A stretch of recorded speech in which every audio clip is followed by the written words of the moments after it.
dream too much. I tell myself that I can't stop. We could see clearly now. We could see clearly now. That I can't stop. We could see clearly now. We could see clearly now.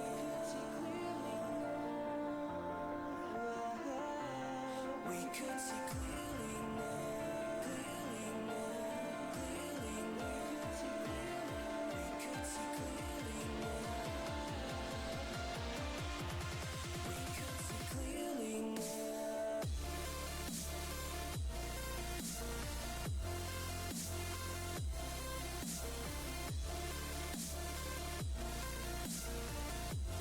We could see clearly now.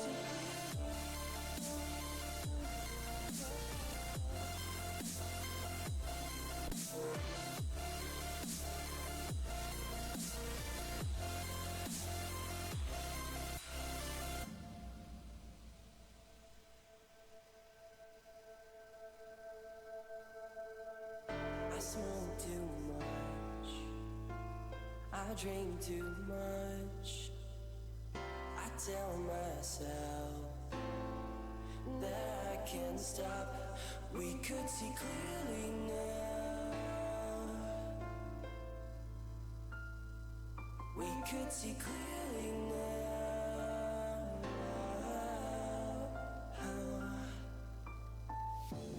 We could see clearly now. We could see clearly now. Hello, hello, hello! Welcome, you fine viewers, to the Reverie Esports Open number 80. We're getting pretty high up at this point. Unfortunately, I will be doing a solo cast tonight. My usual partner, Octavian, is off doing fun things at PAX, that dirty traitor. Nah, I'm just kidding. I hope he has a great time. We're starting off the evening with a lovely semifinal best-of-1 match between Doggo Squad and Team 7, who are on red and blue side. I kind of mixed them up a little bit there, but that's fine. And we see some bans target at the mid lane, Orianna and Syndra. Syndra has been very popular as of late, but it'll be interesting to see what happens to the meta given the recent patch. Though to be fair, this recent patch wasn't particularly huge. It was just a few little buffs and nerfs, as well as the release of the new Warwick, who I'm excited to see. I don't know if we'll see him tonight, of course, but hopefully we do. That would be awesome. Used to play a little bit of him myself, but it was never a character that was particularly amazing given his many weaknesses, such as, oh, what was it? I remember his Q had this ridiculously high base cost. One of the highest in the game, easily. But, that is no longer. He is now significantly different. Don't know how quite strong he is because I haven't played him myself, but hopefully we can get some chances to see. And that is a lot of mage bans. To be fair, Zyra is often picked as support. We don't see a ton of mid Zyra, but it is still classified as a mage. And then 2 jungler picks with the tank Zac. I guess we could see Zac top. We've seen it once at Reverie, but only the one time. And of course, Kha'Zix is an on-off pick, so it must be targeted. I imagine at, I'm not sure if they're in LCS order, but probably at Hit 'em Rob if they are. Hit 'em Rob. Hit 'em up Rob. Hit 'em up Rob. These are two new teams. I don't actually recognize any of these players unless they are character people who have had name changes, or I have a really bad memory, which is entirely possible. So there's going to be a LeBlanc first pick, and then going right into the Nautilus top lane and a Gragas jungle. It's also a character we don't see very frequently. He has received a few nerfs here and there, as well as other junglers just being a little bit better here and there, but they're going to go ahead and pick him. He can be strong when played correctly, so that is going to give them a nice solid amount of CC on the Doggo Squad. The Doggo Squad.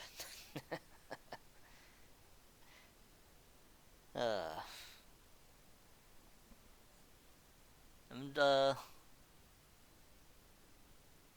Witten?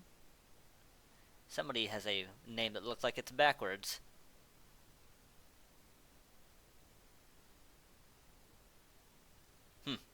Weird. Very unusual. So there's going to be a Varus, most likely, marksman. We saw a Varus last week, but unfortunately didn't do quite as well as they could have. They kept, unfortunately, getting dived on really hard, and it just was not working out. And with that Malzahar, that's most likely a support Malzahar, which is the first time I've seen one last week, but apparently it's been being played for a little bit. So I'm looking forward to seeing how that plays out. And on the opposite side, for Doggo Squad, we are seeing Karma and Lucian being hovered. Not going to talk too much about them because they are still being hovered. I don't want to go into a huge analytical discussion, figure out their strengths and weaknesses, and then for them to be switched just like that. So we got 15 more seconds on the clock on that note. And that's just going to be a ton of CC, now that they've locked in the Ashe especially. 2 utility marksmen. We're seeing a lot more utility marksmen being picked in this last couple patches, and it is definitely an interesting take. Looking forward. I'm honestly leaning towards Doggo Squad's composition a little more right now, but that's just because I have a bias for those kinds of teams. And we did see last week we saw a similar CC-heavy tank composition just get destroyed by a really squishy lineup last week. So I'm very interested to see how well it plays out this time around. Alrighty, we are looking also at an Aurelion Sol and a Rengar, who we haven't seen at all. I'm trying to think of the last time I actually saw a Rengar being played here at Reverie, and it's been a while. A couple, maybe 3 months at least. But nope, it is going to be a Hecarim instead, which makes a significant more amount of sense. To me, at least. He's just so powerful. And he is a... If we were to go back and do pick and ban rates for Reverie, then Hecarim would probably be pretty high up there as one of the most picked junglers that we've had, especially recently. And... oh, it's the character whose name I can't remember from Piltover. Oh, man. It's only been played one time at Reverie. One time. What is his name? I'm going to cheat. Look it up. Hold on. That's what I get for not playing very frequently. Oh, C. Something with a C. Camille. Camille? Probably Camille. Camille makes sense. Needs me taking a drink real quick, and we are going to go back to Champions looks like. Nope, it locked in at the very last second is a Rise. That's a mid lane Rise. There's just a ton of damage on the side of Team 7, but Team 7 doesn't have much in the way of frontline. They have Hecarim. I'm assuming Camille's going to build a little tanky after some damage items, probably like maybe going for a mix of both, like items like Titanic Hydra. They have some pretty solid amount of single target CC and good cash potential, but there's just a ton of engage coming out of the side of Doggo Squad. They got the Nautilus, they got the Hecarim. Sorry, no, they have the Gragas, not the Hecarim. And we are asking if they could dodge. That is a... yeah, I guess you could cancel it, but we're gonna have to keep like the same characters, same picks, same bands. Well, I guess the bands are too late. They're already in the 3-minute delay. Sorry, guys. There's about a 30-second delay naturally between what I'm seeing and what you guys are seeing. So asking 10 seconds before the clock goes down is very unfortunate. Sorry. So, to go ahead and count it out, we do see... let's have a look here. In the top side, we have Gnar with a accented A facing off against Xerath with the top lane Nautilus. Gnar on the Camille, Xerath on the... I think I'm pronouncing that right. Xerath? I'm going to go with Xeroth. I like Xeroth more.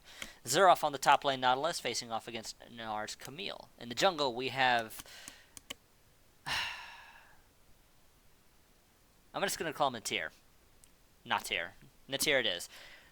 Natir on the Hecarim. I'm not going to go trying to flip that name around. Natir on the Hecarim facing off against Williams Gragas. William B, 9090. 9090, even. It's going to be William. In the jungle, we already said the jungle, sorry. In the mid lane, we have SVV. I believe that's 2 V's and not 2 W's. So we're going to call him SV, facing off against Doggo's Rise. I'm assuming Doggo is the de facto leader of Doggo Squad. And in the bottom lane, which is last but certainly not least, we have Nixay on the Varus partnering up with Hit 'em Up Rob on the Malzahar. And they're going to be facing off against Proiskin.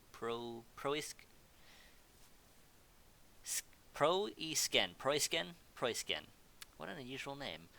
Proiskin on the Ashe, who's going to be partnering up with Rubenstein on the Karma.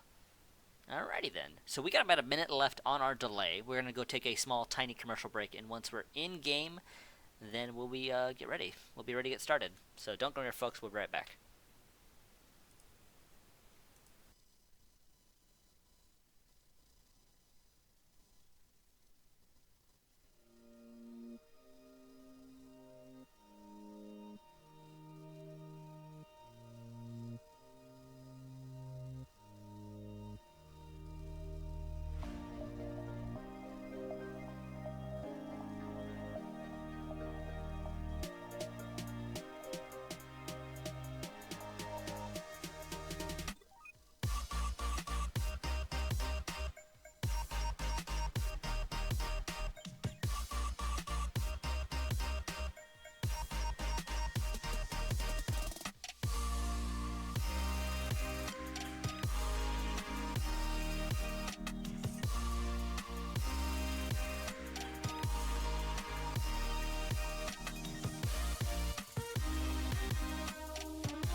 Sorry about that. We had a little bit of a technical error, but we were able to quickly get back right into it. We see Team 7 getting nice and gathered in that bush, waiting for maybe an invade.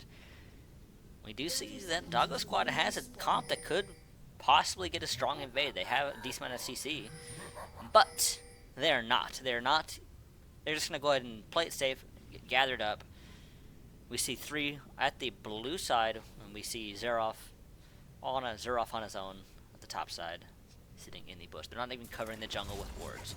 So both teams not wanting to get into any kind of fights here. Let me go and fix the scoreboard while I'm here, since Riot still has not made it so that I can make that not default. And bam! Like that. Alrighty. So both teams are going to be starting on the bottom side with their junglers. Nothing too unusual there. And this is a matchup I'm not too familiar with in the top side, Camille versus Nautilus, because I've only seen Camille being played a couple of times here and there. Is director camera on? It is. Alrighty then. So, looks like this red buff is going to go down nice and easily, getting a nice strong leash William getting not quite as strong a leash, but he's able to clear it out just a half second afterwards. Camille is a character I'm not particularly familiar with. Getting some... taking a little damage, but trading it right back to Zerov. Not familiar with the name of those abilities either.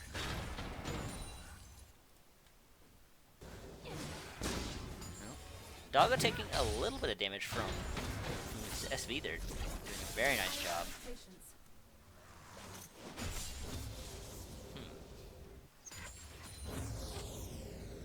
You do see a lot of people hitting level 2 about at the same time.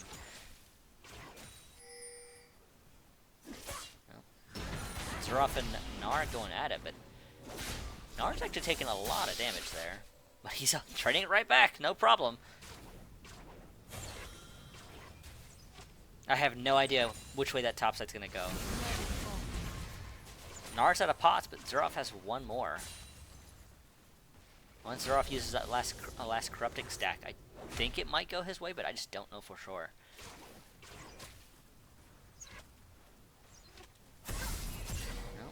Rubenstein doing a little bit to try and harass Nixay, and there's the volley. Hitter Rob looking like he wants to get really close to put his E down, but that's easier said than done. It doesn't have particularly a long range.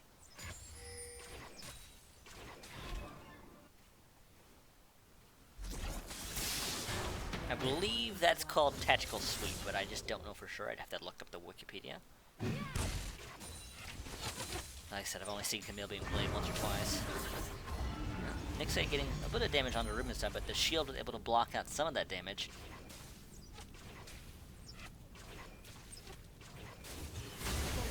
Now, hit up Rob and Rubenstein, trading autos to break and harass. Now there is the E down onto Prostein, taking a little bit of damage there, dropping down to about half.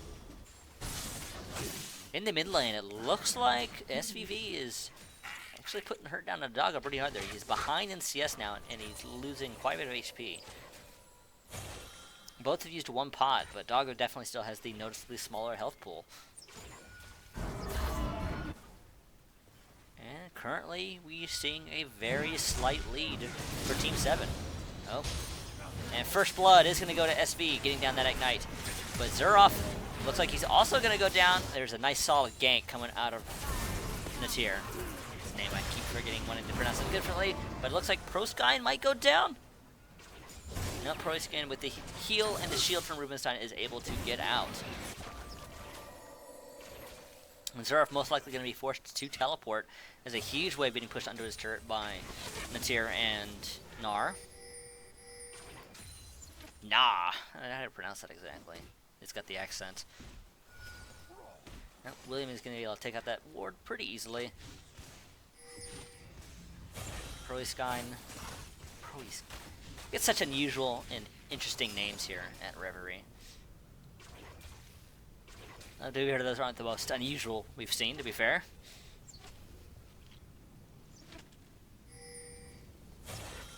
And with those 2 kills going over to Team 7, we see some nice strong item leads coming out of the side of them. Especially with Gnar picking up that Sheen. Oh, Proskine taking a lot of damage. There's a kill going to Nixay. Excuse me. Ugh, where'd that come from? Proskine forced a flash, but was not able to get away. Ooh, Doggo in a lot of trouble. There's the ghost, but I don't think he's going to get away. There's another kill to SV. SVV with the ultimate right at level 6, using it right away, and picking up a free kill onto Doggo. There's just not a lot he could do there. Flash and Ghost both burned. SV trying to use his ability to help push this wave up so he can back. Very curious to see what first item he builds here. He can build pretty much whatever he wants at this point. Most likely Morello, I would say. Mana Regeneration CDR. Zerov is now level 6. Gnar is not quite level 6. Nope, there it is. Alright, just I was saying it. SV gonna go ahead and push this wave all the way up.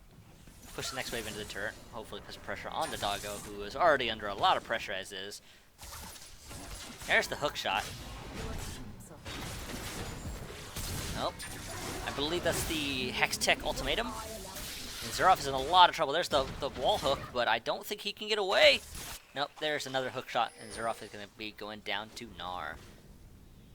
Well, we saw William was on his way, but unfortunately just wasn't there fast enough.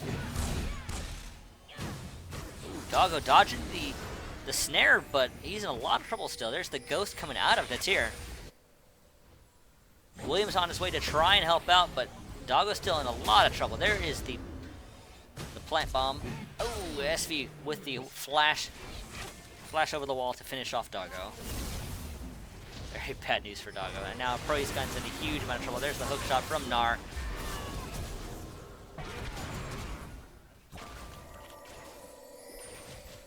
And we see Team 7 is just taking such a firm lead here.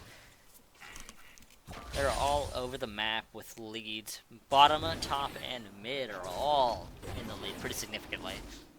And it's here with that spread steal. And puts a lot of pressure on William, who is currently the only person besides Rubenstein who hasn't died on the side of Team 7. And we see 0 deaths currently coming out of Team 7, speaking of.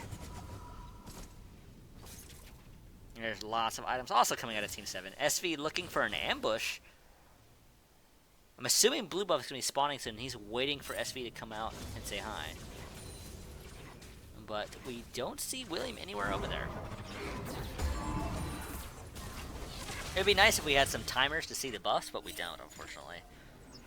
So we have no idea quite when Blue Buff will be spawning.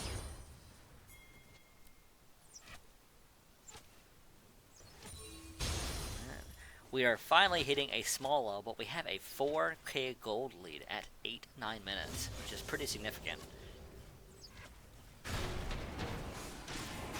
Xerath trying to get the Scarab, but he was spotted out by SV when he was going for that blue buff. And unfortunately, Xerath being forced back to his lane. It looks like Natir is going to go and pick up that Scarab himself.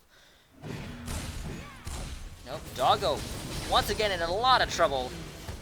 The snare force not lasting long enough on SV, who's able to distort right back out. And that's going to put Doggo at a very severe disadvantage. When he was already at a severe disadvantage, it just further extended. Unfortunately for him, SV now has that Morellonomicon. He's finally backed. Been sitting on that gold for some time. Nixay trying to work on his... Oh, speaking of Nixay, there's both ultimates from the marksman, but Proiskunn, unfortunately, is not going to be able to survive the CC from both Nixay and from Hit 'em Up Rob. Well, Xerath versus Natir. Xerath, I don't think he can win this one. And he's going to be forced back to the turret. Trying to get the hook, but... looks like he's also going to be forced to back off. He's not even going to bother trying to defend against the tower dive.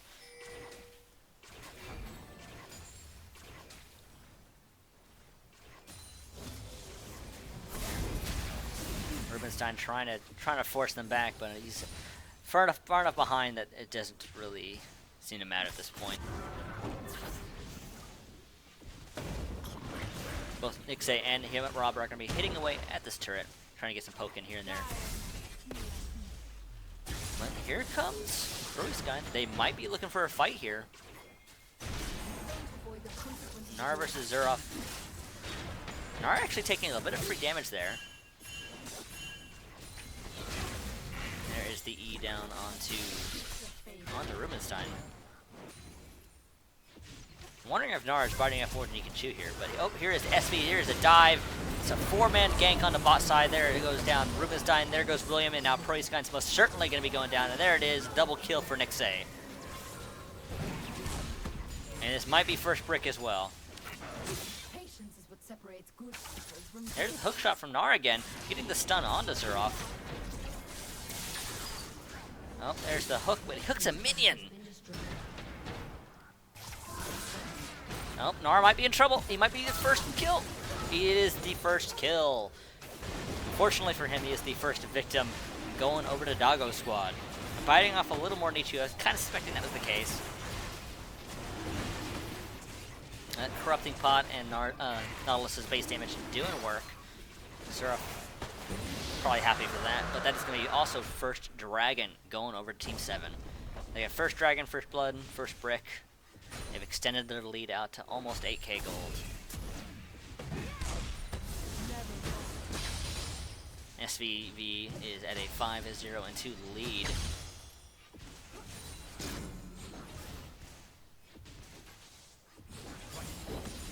There's just so much going on here. Won't be long before all these outer turrets go down as well. We see topside is very low. SV being spotted out by that hawk shot. And he's just going to be content to get some vision down into the jungle. They have a strong enough lead that they can easily take jungle control. Yeah, mid lane turret is also very close to being down.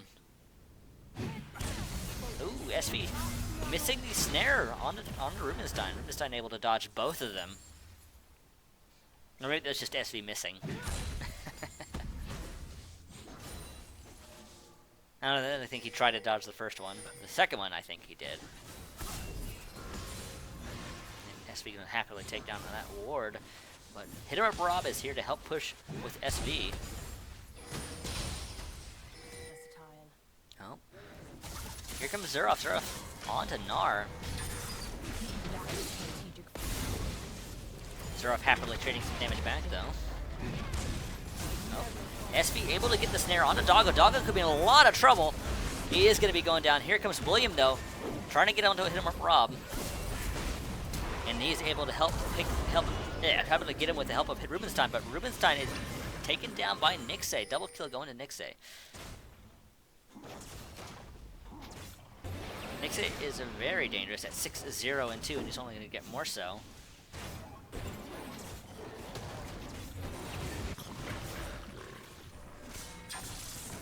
Opportunity rewards those who wait.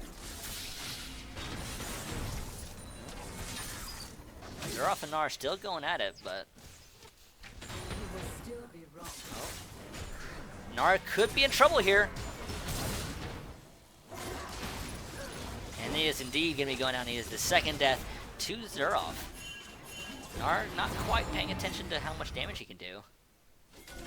It gets close, but maybe after with Trinity Force, maybe he could do it now. But that's almost certainly given Zeraf a Sunfire Cape now. But Nixay and Natir are not having any more of that. They are rotated to that top tier. They're going to take that turret down.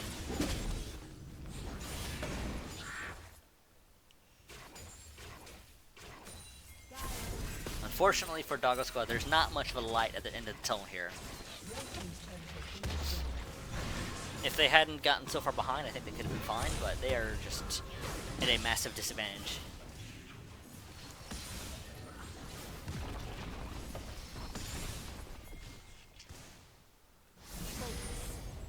This shows the power of LeBlanc. We've just seen so many strong LeBlancs here at Reverie. And speaking of SV, gonna go and pick up Rubenstein very easily. There's the exhaust.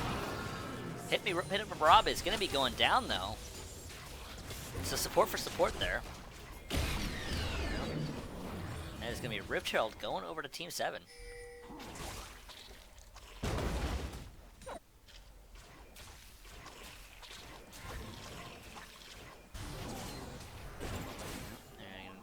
Picking up a Scarab. We're not going to see Baron for another few minutes here. We don't quite see a Dragon timer yet, so we're not quite sure when that's going to spawn either. SV looking for another jungle pick though. William not going to have any of that, but I don't think Proscan's going to be able to get away. There is the Ignite. The heal not coming down quite fast enough. No. The Exploding Casket not quite in the position to knock William in a more optimal spot. It only knocks him to the side. Zeraf might have been more interested in taking that fight if he had more mana, but he is quite low, so it looks like he's going to go ahead and back. Or wait under turret. He's very content to just wait it out. As strong as Nautilus is, I don't think he, even with that scoreline, he'll be able to carry this game at. Unfortunately. Very.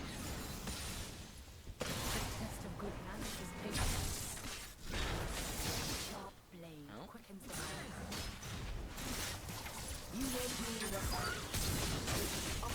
Xerath could be in a lot of trouble. There's the Hextech Ultimatum, but speaking of trouble, SVV just eliminates Rubenstein again, and making him 8-0-4.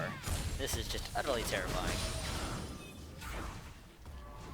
There's a piercing arrow from Nixay. Doesn't look like it hit Pro Sky. I did not see his health beforehand though. There is the forced flash though. Pro Sky not even remotely interested in seeing what SVV has to offer.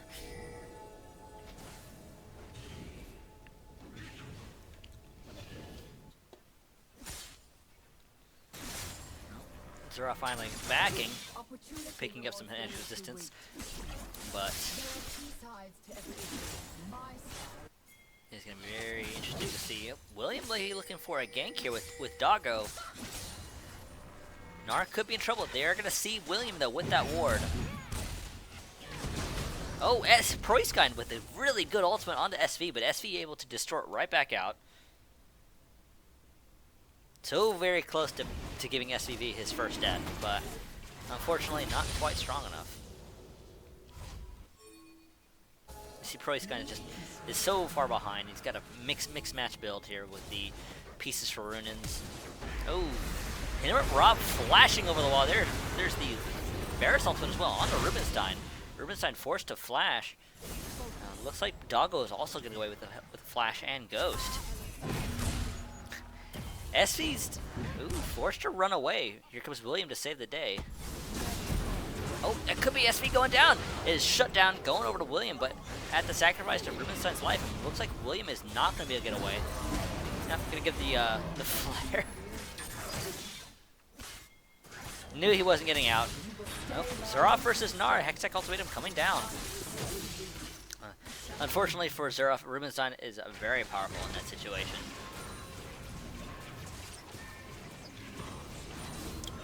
Whereas Xerath has had to split us build up a little bit. Gnar doesn't. He has Trinity Force. He's working on some kind of Tarang's Fist items, or probably Titanic Hydra, I imagine. But he doesn't need to worry about building for anyone specific right now because of how far ahead everyone is. Even with SVB going down there, they still have a massive lead. At more than 11k gold at this point. At 19 minutes is very devastating. I love that Hecarim back, by the way.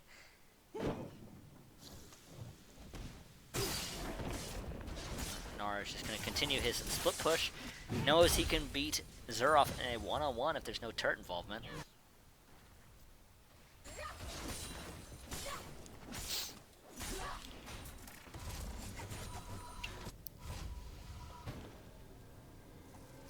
Natira working on that Trinity Force now. Gonna give him a nice strong damage spike. And SVV with the death cap. Oh. Proisky dodging out a couple of abilities there, but just evaporates under SVV's damage. And now Doggo's in a lot of trouble. Hit him up Rob getting knocked into the turret. It is gonna go down to William, but still they managed to pick up Doggo though. So it looks like Doggo's squad is getting getting a few scraps here and there in terms of kills, but they're still slowly being pushed back. Oh, SVV gonna get Rubenstein for free with the help of Nixay with that long-range piercing arrow.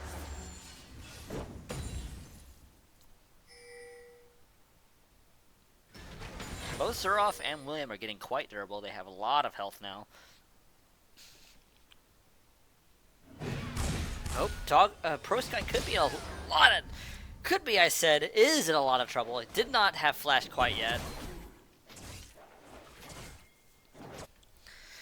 SVV just doing work. He's got that death cap. Probably going to be working on, there's the Realm Warp coming out of Gnar, but Doggo just evaporates under Gnar's damage. It is 2v1 here though. Gnar could not, maybe, I do believe he's going to go in. There's he's forced to flash. There's the depth charge coming out of Xerath. And they're going to be able to pick him up. But that at the cost of, look like they're going to lose their inhibitor turret at the 21-minute mark. Here comes Proisky, but I don't think he can drive them back. Especially with SV saying hi. Jeez, that looks like it was very painful. There's the CC chain coming out of Nixay and hit him up Rob.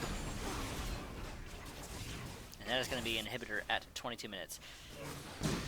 SV trying to take down that bottom inhibitor, but is forced to back off a little bit. Looks like it'll still go down. Oh, doggo, buddy. There's another kill going to SV and Nixay's burst. It's here dodging the casket from William.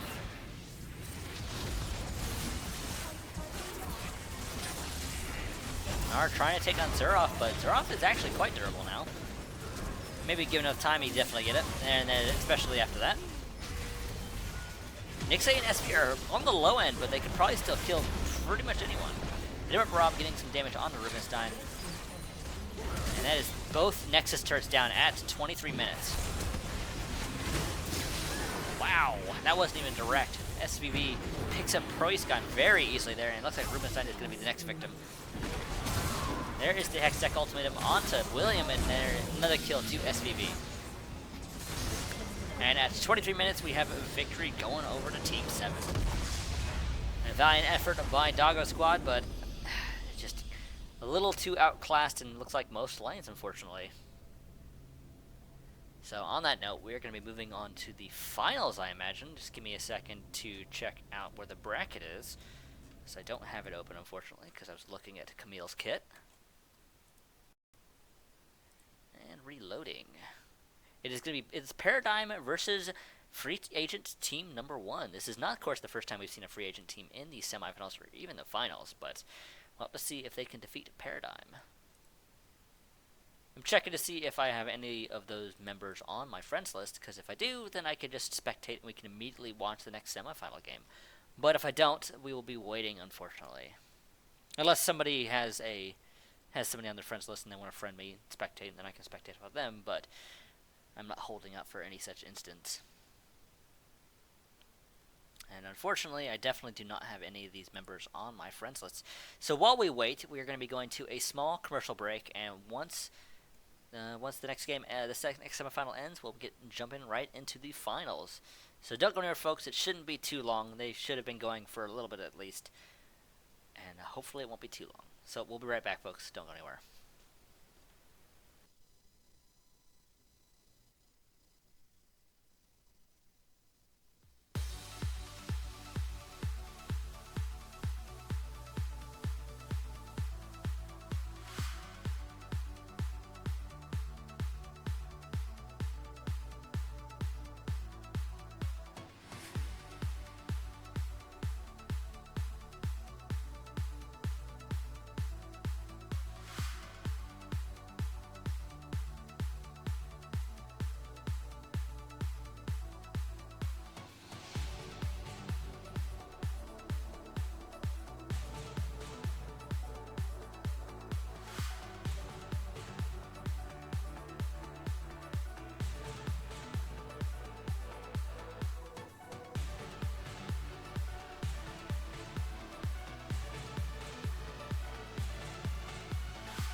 like trouble. Her lips so kissable and poisonous. I know she won't be good for me. But I don't care. 'Cause I know it's so rare for a guy like me to get a chance with a girl like her. And I won't waste that chance. Waste that chance. Waste that chance. Waste that chance. Waste that chance. Waste that chance.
this yourself. It's extremely dangerous.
And we're back. For those of you just joining us, this is the Reverie Esports Open number 80. So we're getting pretty high up there now. This is going to be our finals, first round between Paradigm and Team 7. This is a best of 3, and we just got off of a game of between Doggo Squad and Team 7, and Team 7 and just taking that game right out from underneath Doggo Squad. And for a little bit of respect, we are seeing a Camille ban targeted right at Gnar, and a Malzahar ban targeted at Hit 'em Up Rob. So that is going to be 2 characters just taken right out from underneath Team 7. It'll be very, very interesting to see what else they have in their belt. Would not be surprised to see a LeBlanc ban or first pick. And there's a Varus ban targeted at Nixay. So that's 3 bans, essentially, at the last composition we saw. And very well might be a first pick LeBlanc as well if we don't see it banned here. Lee Sin, Orianna also being banned out against, let me just double check, Paradigm. I believe I'm pronouncing that correctly. And there's the LeBlanc ban, making sure that it can't be taken away and played against SV. And there is the Kazakh's first pick. I believe that was banned out against Team 7 last game, so that could be very well a targeted pick. Just taking out right from underneath him, essentially stealing 4 picks, or banning out 4 picks against Team 7. It's a very well played ban phase, but we'll have to see if Team 7 can play around this little situation they've been forced into. And it looks like we're looking at a Zyra, which would kind of fit Hit 'em Up Rob's playstyle, and I do believe we also saw a Zyra ban against them last game. And there is also the Syndra. It's not too unusual. Syndra's a very safe first pick. And very powerful mage with a very strong burst. Ooh, excuse me. Been drinking some carbonated drinks, so I'm a little burpy right now, but I should be okay for the rest of the evening. And Killer's Wolf just cycling through pretty much everything. And I definitely don't think he's going to be playing Teemo. You can't fool me. If you wanted to see me get excited, you have to hover something like Aatrox. You won't do it, though. You can't fool me. It is going to be a Caitlyn and a Janna for the bottom side. Just going and picking out that bot side with very safe picks. I definitely don't see... I'm assuming they're in LCS order here. I don't see 6 Weeks Fall and Shekelstud. I believe I'm pronouncing it correctly. Can't see them losing the lane, but they aren't necessarily going to win it either. But they picked up a very safe bottom lane, which is going to let them scale into the late game very easily. And now we have returned to Team 7. They need a top laner, they need a marksman, and they need a jungler. They are seeing exactly what they're facing against, so they could pick a jungler here and a marksman and be very safe, securing that top lane pick for last. But they're taking their time here. They have 8 seconds left to decide what they're going to do with it. And it's here very likely going to be making a return to the Hecarim, and Gnar locking in that Ashe for Nixay. Nixay, of course, playing very similar to Varus in terms of how their kits work. Or at least how their ultimate works. They're both high kind of utility CC marksmen. both with obviously their strengths and weaknesses, but it's still going to be fitting up very similar to how they want to play. And hit him up Rob, of course, being on the Zyra, which is going to, well, it's not 100% similar to Malzahar. It still has a lot of lockdown in CC. And we're seeing Shekelstud locking in that Malzahar for an okay top laner, which of course is a very safe, consistent top lane pick, giving them a nice big tower, nice big beefy tank for that frontline fight. 6 weeks falls, hovering on that Rise. We did see Doggo playing Rise last game, but unfortunately he was steamrolled by SVV's LeBlanc. And with no LeBlanc being picked up here, that is going to give 6 weeks fall a very safe pickup with the Rise. Not to see how well he can play against Nixay's. Sorry, not Nixay. Nixay is the Marshman. How they play up against SVV's mid lane Syndra. And now we need a top laner. Last time it was Gnar, but that of course has been banned out. So I'm very interested to see what he picks up here. If he goes for maybe a similar style of mobile, high damage top laners. Not a whole ton of them, to be fair. We might see... I don't know. We've seeing a lot of Darius and stuff like that recently, but that's just from one or two players. And Poppy being hovered. Poppy, of course, is actually a very powerful pick. He's not seeing as much pick lately, but he's still very, very nice and tanky, and is going to give them a lot of frontline with the Hecarim and the Poppy. And it looks like we are seeing everybody getting rotated to their appropriate spots. We got about 40 seconds before we hit that 3-minute delay. And I guess I can kind of look over these picks here and see which team I like more.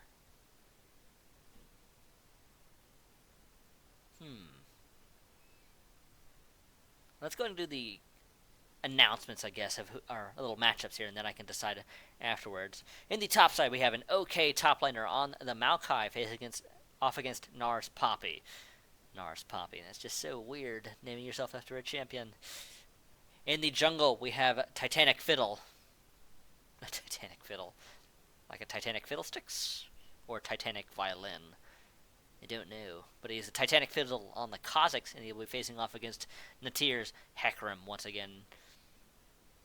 In the mid lane, we have Killer's Wolfie? I'm just going to call him Wolf. Facing off against SVV's Syndra. And of course, in the bottom side, we have 6 weeks fall and Shekelstud facing off against Nixay on the Ashe and Hit 'em Up Rob on the Zyra. Shekelstud, of course, being on the Janna, and 6 weeks fall, of course, being on the Caitlyn. And our 3-minute delay has started. We're about 2.5 minutes to go. Looking at both these teams, I kind of still like Team 7's composition more. They have a very solid... They know what they want to do with it. To be fair, Paradigm's team is by no means bad. They still have a very solid lineup, very consistent characters, with the exception of maybe the Kazakhs, who can, of course, be very feast or famine. But if he can get rolling, he can be very powerful. But I'm still slightly leaning towards Team 7 just because of my bias. We saw that last game. I liked Doggo Squad's competition more, but they got steamrolled extremely hard. So we'll have to see what happens here. We got about 2 minutes left, and on that note, we're going to take a small commercial break, and we'll be right back. So don't go anywhere, folks.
And here we are in the first game of the finals for the evening. Paradigm facing off against Team 7, with Paradigm having a very strong pick ban phase in terms of taking away a lot of strong, comfortable picks away from Team 7, but I still like Team 7's composition a little more. We'll have to see if they can play the characters well. Let me go ahead and take a moment to fix the scoreboard since Team 7's slacking. And bam, I think we are all set. Looks like it. Alrighty. Let's have a look at where everybody is positioning at. It looks like both junglers are going to be starting on the blue side. 30 seconds until minions Blue buff side, I spawn. should say, not blue side necessarily. And other than that, we're seeing, looks like standard line of scrimmage coming out of Paradigm. They have a ward at that spot in the bottom jungle where they're not having anyone at.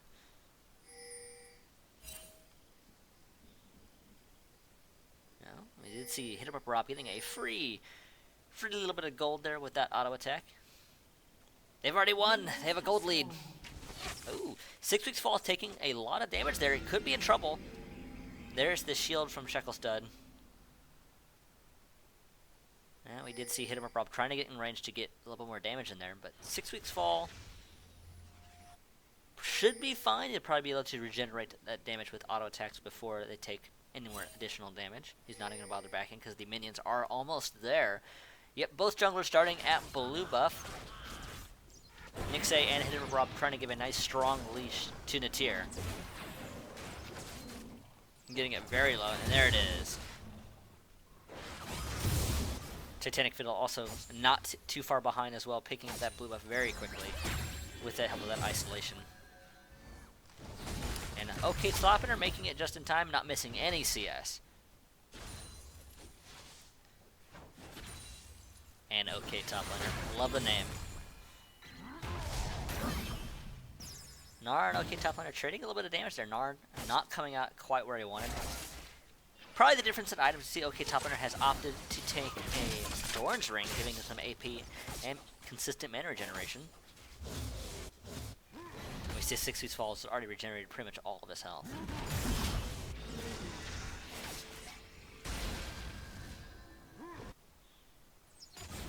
Nothing too exciting so far, pretty much just we're seeing trades and farming as usual, nothing too unusual.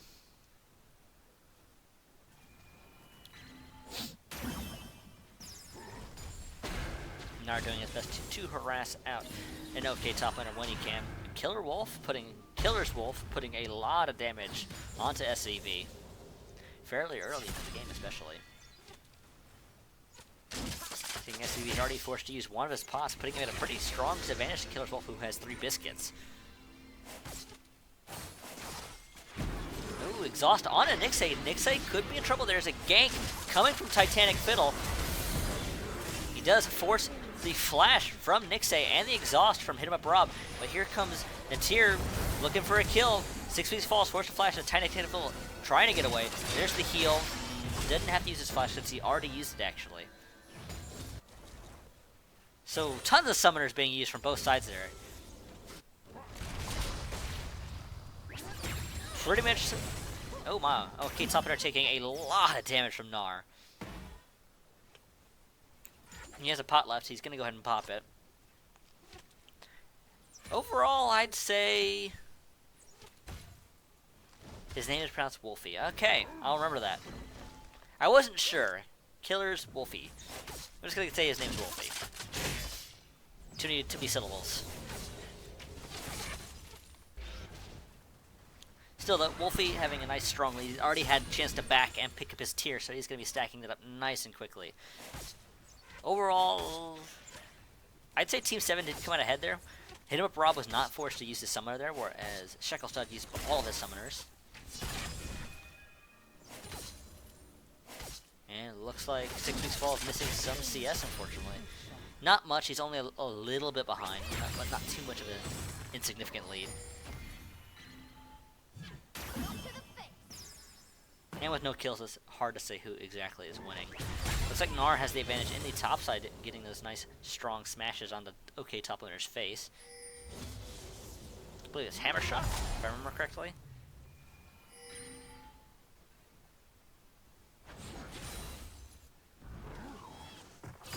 Oh, okay, top laner could be in trouble. He gets smashed into the wall. That could be first blood. And it is. Gnar picking up first blood for himself. And okay, top laner unfortunately pushing himself in position to get wall stunned by the charge.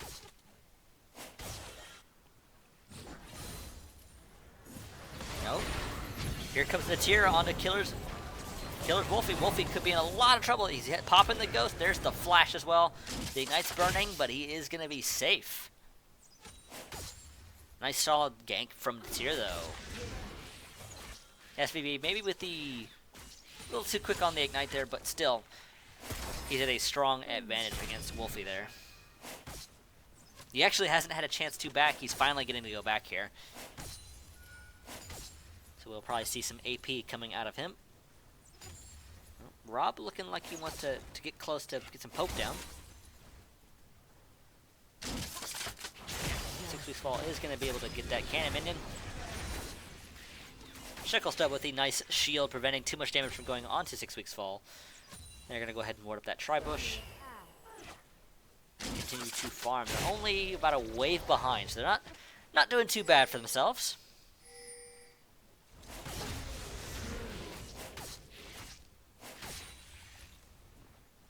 I actually don't know if those plants count towards their CS count, because that could be inflating their score if it does.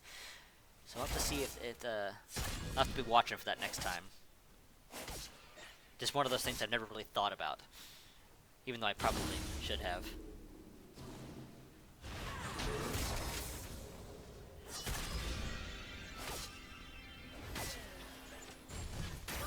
Where are we at? And okay, top laner is a little behind, obviously, because he does. We see Gnar with that one kill, allowing him to pick up that Bambi Cinder nice and early, giving him some additional wave clear. Oh, Wolfie could be in trouble. SVB has his ultimate, and he's able to pick up the kill onto Wolfie. Wolfie, unfortunately, taking a lot of damage. Excuse me, coughing up a storm there.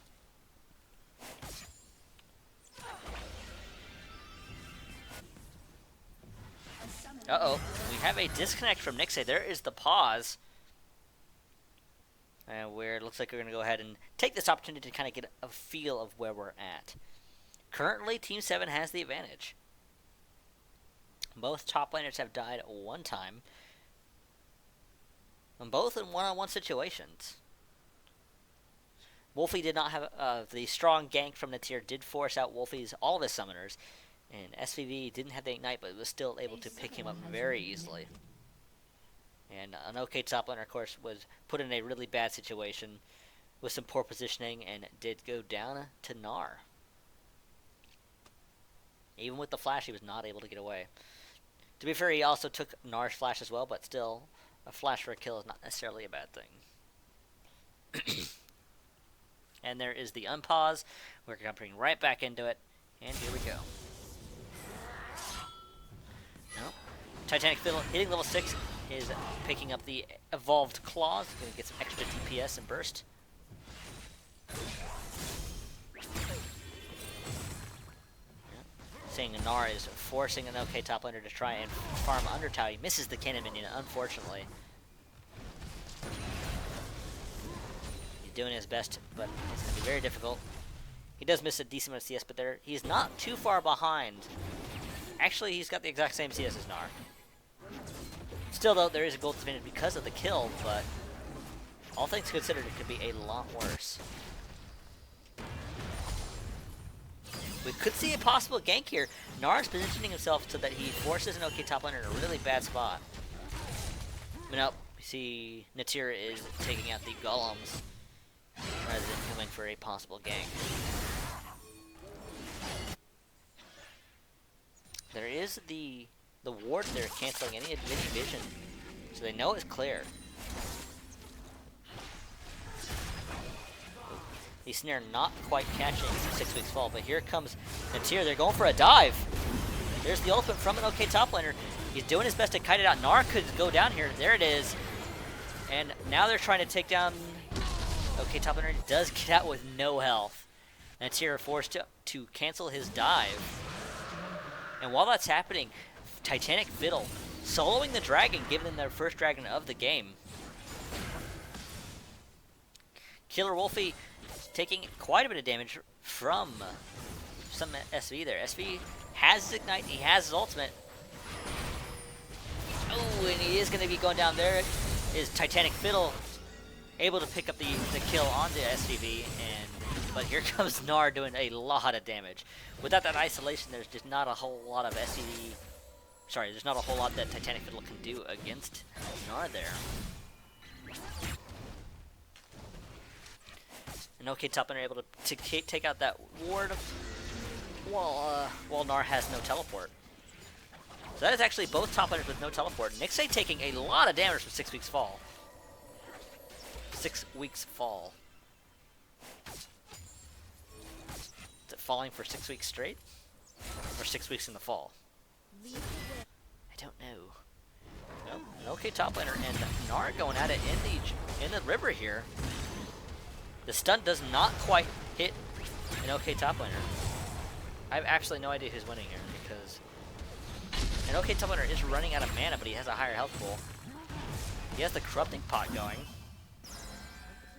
That's pretty close to even, actually. Nope. There's the ultimate from 6 weeks fall. Here comes Titanic Fiddle, but it looks like Nixay and Hinder Rob are able to get up very easily. They immediately started backing up and were not even forced to use flashes or summoners. It's a very solid play by them. Let's not sound too congratulatory. They had smart decision making there. They opted to not fight. Seeing SVV with a little invasion with the vision, able to get a little bit of damage on the Titanic Fiddle. Some nice deep wards by him and Natir there. Him and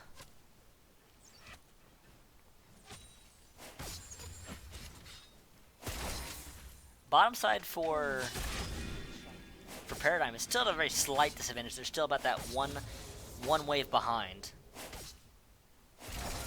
Well, they're not too far behind, but you see they're trying to make up the difference with the call.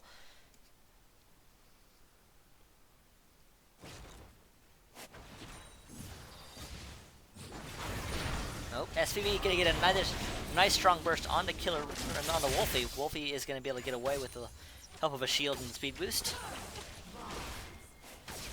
They also Titanic Fiddle trying to get gank mid as well is spotted out by a ward. Oh, Titanic Fiddle is getting engaged on by SVV. The stun misses. Unfortunately, SVV gets too close and is taken down by Titanic Fiddle. And Tyr staying around a little too long is also taken out with the help of oh, hello. Gnar flashing in for Titanic Fiddle. Titanic Fiddle might be able to get away. There's the leap. He is able to get out. And now Gnar could be in trouble here. He's getting CC'd up. He is quite durable, though. He's able to get under turret and scare off. And OK top lane a little bit. And Wolfie. If Wolfie had stuck around, maybe they could have taken him, but Gnar probably would have not opted for this fight if he had. I have no idea who's winning that. They're so close. I would probably say Gnar has the advantage, but don't quote me on that.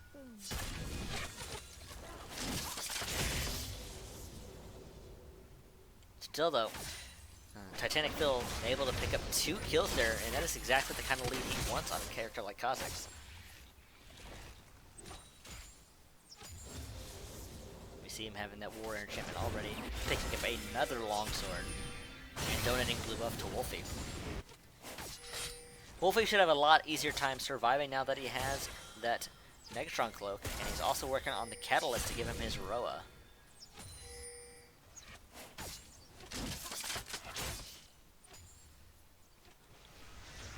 SCV and Tyr looking for an opportunity to gank bot side, but looks like 6 weeks fall and Shekelstud are going to go ahead and start backing.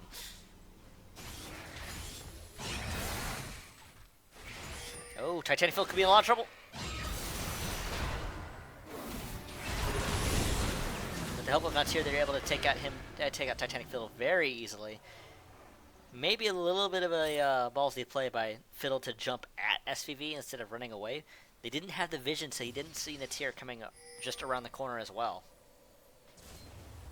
So SVV with the nice strong roams. He may have died twice, but he still has 3 kills now, compared to Wolfie's 0.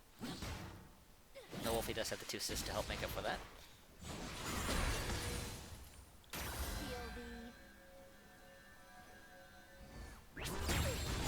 And topside's the usual tank fights. Both are getting to the point where they're not taking damage from each other. We Gnar with that sorry, I almost said Negatron cloak, but it's actually Spectral Cowl. And OK top laner has the armor. But it looks like they're really wanting to go at it still.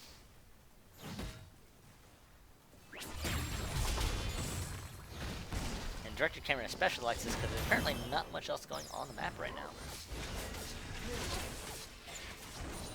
6 Weeks Fall doing his best to do some harassment onto Rob and the Nixie.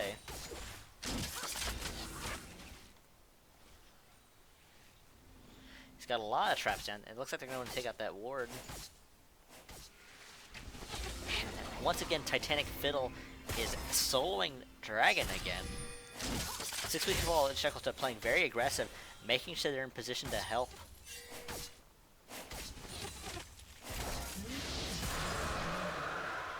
And second dragon of the game going to Paradigm.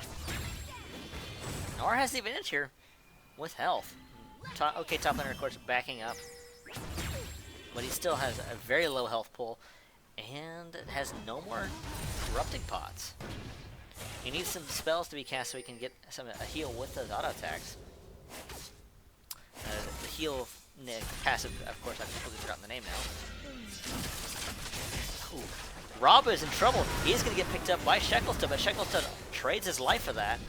There's the dive. 6 Weeks Fall could very easily go down here. And it's here very happy to dive. He has that Cinder Hulk, so he actually has quite a bit of health. So a 2-for-1. Rob using his life as bait. Wolfie getting stunned up. But here comes Titanic Fiddle from the side. SCV is going to be going down, donating the kill to Wolfie, giving him some much-needed gold. But first brick is going to be going to Team 7. It's really hard to say which team is winning here. I'd say Gnar is having an easier time in top side, but an OK top laner is doing fine in terms of kills and CS. In mid lane, in terms of 1v1, SCV is winning, but Titanic Fiddle is taking advantage of his aggression and is able to pick up 3 kills, actually 4 if you count that last one because it got to Wolfie, on basically mid lane. 3 mid lane, 1 jungle. That's right, they did pick up Natir once. So Titanic Fiddle is, of course, having quite the game. He has that Hex Drinker now, giving him some much-needed magic resistance and anti-burst. And bot side is favoring Team 7. Nixie and Hit Up Robber keeping a small... Actually, as I said, saying that, we see that 6 Weeks Fall has actually completely gone ahead about a wave in CS and has almost finished his call. Both 8 marksmen have finished their first item.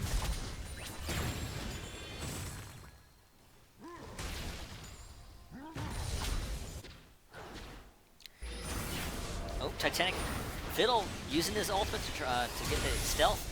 He's picked up the upgraded spikes, getting that long-range AoE slow. Ooh, Wolfie getting locked up by Rob. Not for very long, to be fair, but... Ooh, Wolfie could be in trouble. There's the ultimate from SV, but the snare locks him down long enough for Titanic Fiddle to flash forward and pick him up with the claws. Nope, 6 Weeks Fall gets ulted by Nixie. Nixie flashing forward, but at the same time as 6 Weeks Fall, looks like 6 Weeks Fall is going to be able to get away with the heal as well. Gnar has the advantage in health here, so an OK top laner is going to opt to probably play it safe, back out. He has not completed an item yet, whereas Gnar has finished the Sunfire Cape first. Probably won't be too long. He's actually out CSing Gnar now. He's about 20 CS ahead. Very curious to see what item he builds first. Could be Sunfire, could be Frozen Mallet, Frozen Heart, or it could be Iceborne Gauntlet. We do see Iceborne Gauntlet built very frequently on Maokai. Gives him some wave clear and a lot of mana. Blue buff going over to Wolfie. He has that row now, so he is going to be a lot harder to burst down. And we did see the SV was not able to burst him down that last time, and he paid once again for that aggression. And Rift Herald, of course, getting no love this game, does return to the void. I still think Riot should have it so that Baron eats the Rift Herald. That would be amazing, but unfortunately, it's just not how it works. We do see Baron is live now, and Dragon will be respawning in about 1 minute and 20 seconds. We'll have to see if Titanic Fiddle can keep up his strong dragon control.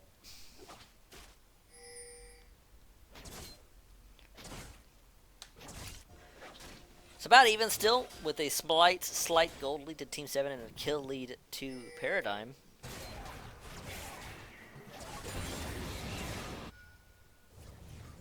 I'm actually leaning a little towards Paradigm because of they're just not as aggressive. They're not paying for it as aggressive as much. Because Titanic Fiddle is currently 4-1. He's quite scary. And he's just gonna go ahead and burst down SVD with the help of Shekel Stud and Wolfie. 6 Weeks Falls is being forced back by Gnar. Tokay top laner is trying to save his top lane turret, but it does go down. Could be in trouble here. Nope. They're going to go ahead and back out. They're not interested in trying to take out the tank. Speaking of tanks, though, Gnar now it could be in trouble. He's forced to flash. Very strong use of that E to block out Titanic Fiddle's leap. That's not the E, that's the W. Oh, I forgot what that's called since they reworked Poppy. But they have positioned themselves to take this dragon once again, giving them the 3rd dragon of the game. We see Rob and Natir and SVV are looking to try and contest, though. And that is going to be Rob going down. Now Titanic Fiddle could be in trouble. He stealths.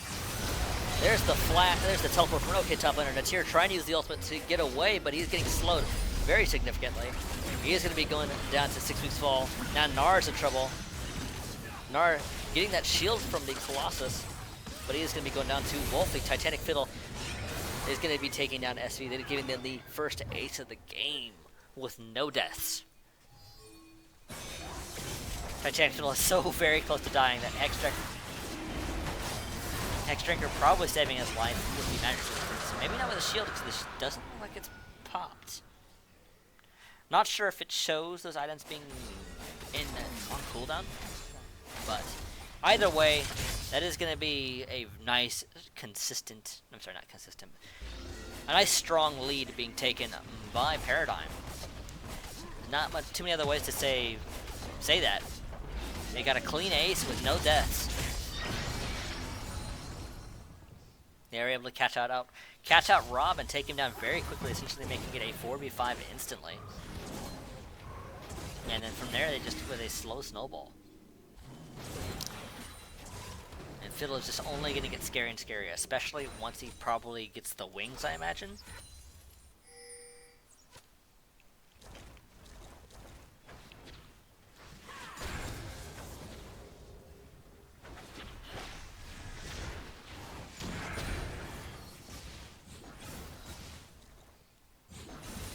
It's just hard to say where it went wrong. SVV was very aggressive in the mid lane and was having a nice strong game against Wolfie, but Wolfie was getting a lot of support from Titanic Fiddle. And between the two of them, they were able to kind of shut down SV. And we are in a pause, apparently. Fortunately, I can't see the chat, as we don't like to air the laundry out to everybody. There's the pause going down right away, though. Nothing too exciting happening during that pause. Shacklestud using the vision clearing to take down a ward. This game is far from over. You can definitely see Team 7 making a recovery. see SVB working towards Zhonya's. He has shoot, I forgot what it's called now. Seeker's armband. That's it. I had to think about it for a second because it's been so long since I actually thought what it was called. But while they're gathered up 4 in mid, looks like an OK top laner noticing that is going to go and dive from the side. Hit him up, Rob being singled out again, making it a 3v5. While Nars continue to push the top side. We're seeing a ping on the Baron. It's a ballsy play by Paradigm. This could very easily go wrong. It might be an ambush though. They're taking control, looking for vision control. And SVB getting caught out by Titanical does not land the stun, and it is going to very easily just be taken out. Very solid play by Paradigm.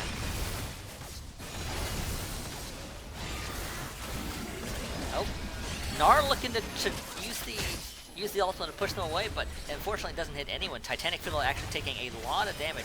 Natir could steal this, but he doesn't.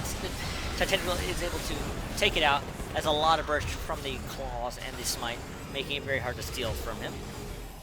Well, that is a Baron at 25 minutes, further extending Paradigm's lead.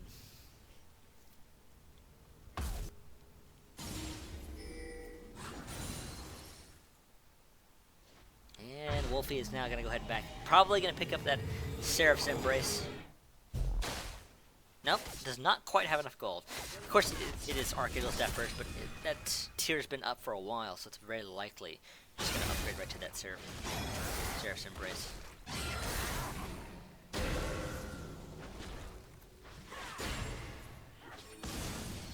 Wolfie is able to easily soul that blue buff now. Okay, Plovner trying to do his best to take the turret. Gnar trying to save him, but he may have made a mistake trying to save the turret.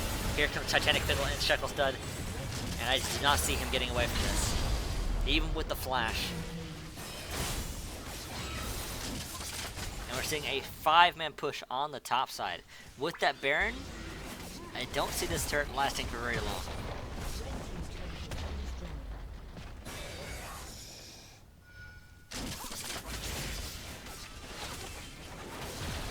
This top lane turret looks like it is going to be melting.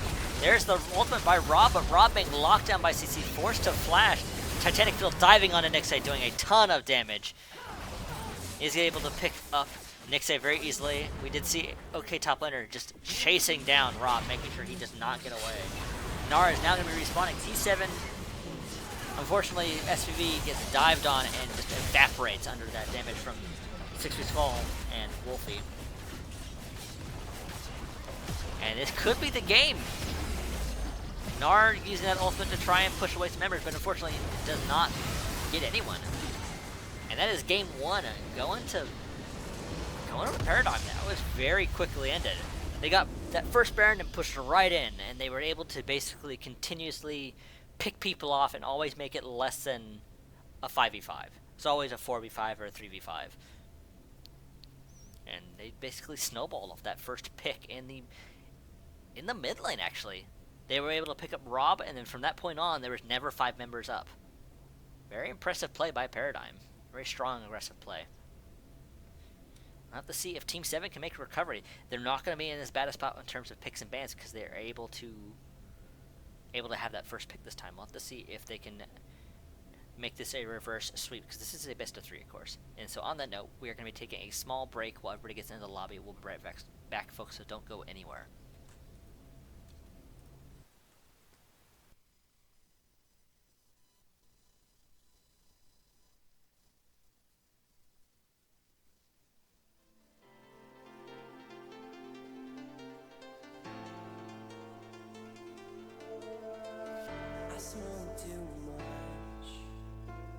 I dream too much. I tell myself that I can't stop. We could see clearly now. We could see clearly now. That I can't stop. We could see clearly now. We could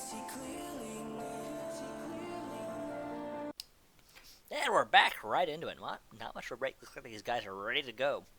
If I was playing, I'd probably need a little break there, but honestly, I could use a break, but I'm still fine.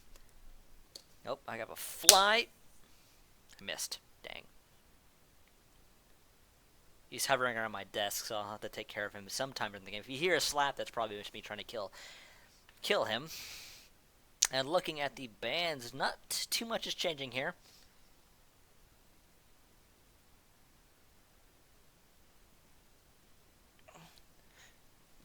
Got him! I think. Nope, I missed. Dang it. Sorry about that. Bans are pretty much the same so far. Orianna, Camille, LeBlanc. I'm actually kind of surprised to see Team 7 banning LeBlanc, because in their first game we saw them, they first picked it when it wasn't banned, but they're banning it second here. Maybe SV isn't confident he can beat Wolfie with the LeBlanc. I'm actually very curious to see. Or they're prioritizing another character as first pick here. But Paradigm, with the exact same bans as the first game, they're actually stealing away the Kazakhs away from Titanic Fiddle, who was dominant with that character last game. So very interesting to see if Natir can have a stronger game, or able to do the same level of carry, essentially. And 6-6 Falls and Shekelstud making a return to the Caitlyn Janna. They are very consistent. They weren't winning in that bot side, but they were able to play it safe enough that they didn't lose either. They were only a little bit behind to see us in the beginning portions of the game, then after a bit they were able to make a recovery and actually pull ahead, especially with that cull.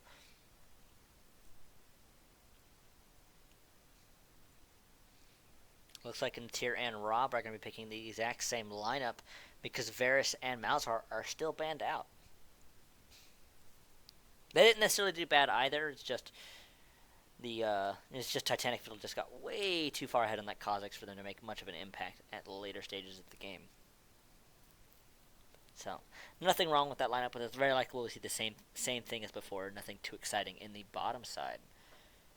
I'm actually genuinely curious to see what the jungler for Titanic Fiddle is going to be. Will he play the Hecarim? Don't know. We'll have to wait and see what they pick. Would not be unusual for them to see a jungle picked here, because of course that would let them save that last mid lane pick. Because I'm assuming they're picking top lane here because they are hovering the gangplank. To be fair, it could be a mid lane gangplank. It's just not particularly common. And Wolfie is going to be locking in the Rise. He was getting beaten by SVV in the 1v1, but he survived well enough that SVV was able to come in and help save the day, punishing Titanic Fiddle, punishing SVV's extremely high aggression. And it's going to be an Elise jungle. Elise is another strong, high damage character, but not quite as Feast or Famine as Kazakhs, but also not quite as Snowball-y. Kind of a trade-off there. Still has some very strong gank potential, though. That probably fits right into Titanic Fiddle's playstyle. And that, of course, leaves the top lane pick for last for an OK top laner. We might see the Poppy again from Gnar. I definitely don't think it's going to be a Vel'Koz. And instead, Gnar is going to be taking the Maokai away from an OK top laner, and SVV is going to be locking in the Ahri. He was definitely winning the 1v1 with that Syndra, but he was struggling a lot against gank, so that is going to give him some additional mobility. And Gnar and an OK top laner are essentially switching characters. So we'll have to see how well that goes out. And Gnar was actually having the advantage in terms of trades, but an OK top laner was doing an OK job and staying ahead in CS. Not really looking for trades, or not looking for kills, I should say. Which makes sense. He is a Maokai. He's not a Tryndamere, which is a character that would look for kills to snowball.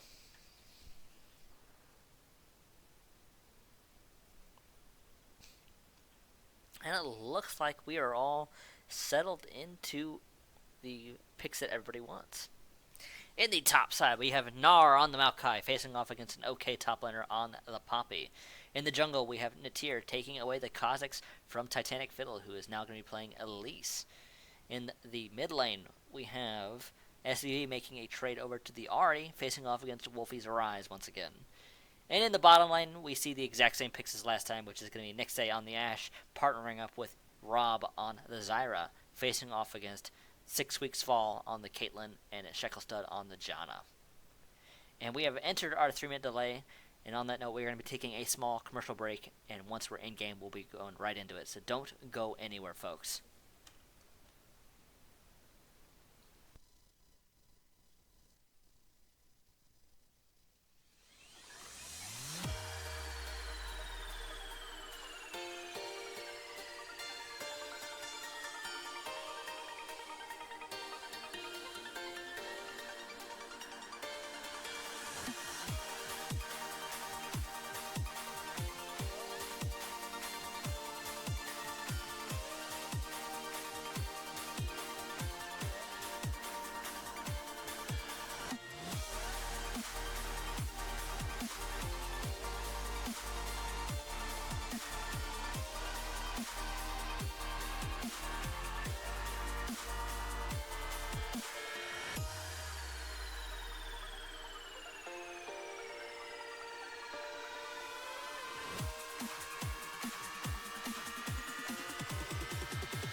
And we're back. We're seeing some very fast load times this evening.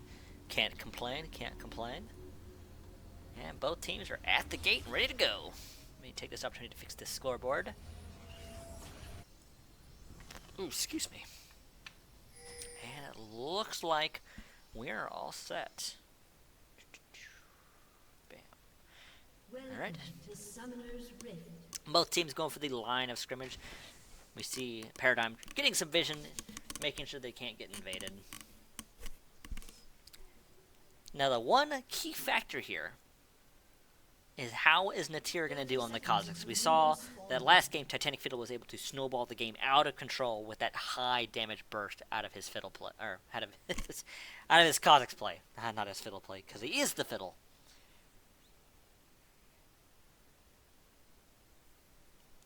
And Elise, of course, is still a very powerful pick. Has a very nice, solid kit.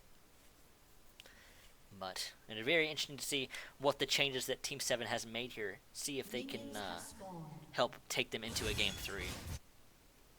As if they unfortunately, if they don't pick it up, they are going to be unfortunately knocked out of the running, and it is going to be them going into second place.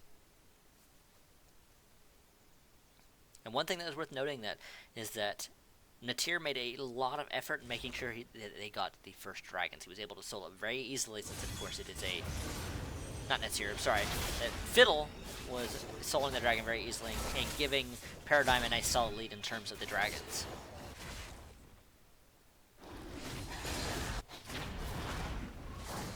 Both junglers finishing their buffs around the same time.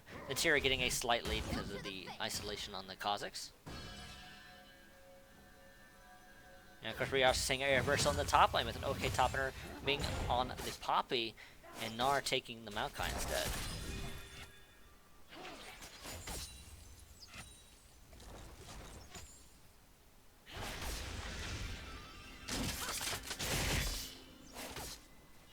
Yep. Nixay and Rob trying to harass out 6 Weeks Falls, but very solid at shield play. My Shekel's done. Oh, and I did switch the... I forgot the things. Thank you for reminding me. Just a moment, folks. Let me fix the team names, because obviously we can't have them all being screwed up.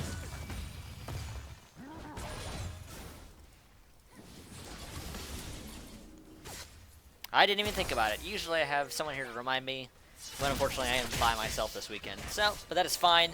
I got it fixed. Nothing too excited happened while I was fixing that. See, Rob is taking a lot of damage, trying to get some harassment onto 6 Weeks Falls. Oh, the volley does manage to land, though.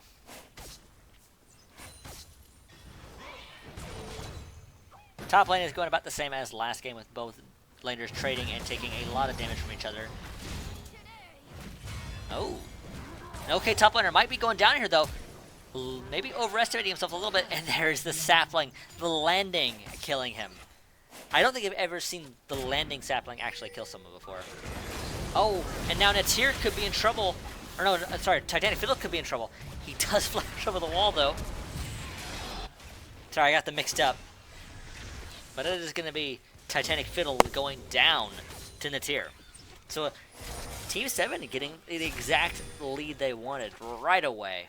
That's how they wanted to start this game off.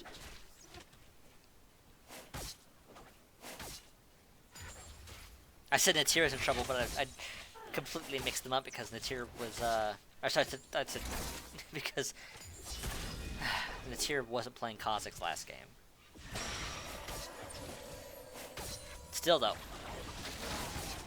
that's exactly what Team 7 wanted. And imagine exactly what Natir wants, a 1-0 lead right off the bat.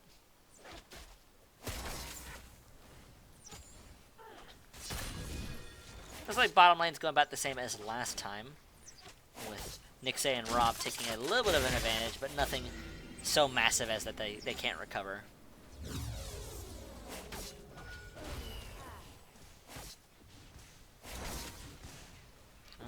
Fiddle dodging the hawk shot, but both, looks like Fiddle and Natir are going to be meeting in the jungle possibly. We see Natir is positioning himself to possibly gank here. There's the exhaust on the Nixay. Here comes Titanic Fiddle, though. There's the exhaust onto Fiddle. Fiddle trying to get away, taking a lot of damage from those from the Ashe. Sorry, I forgot Nixay's name for a second there. But both junglers are able to get out without any problem. And OK top laner, of course, has the advantage on Gnar right now in terms of health.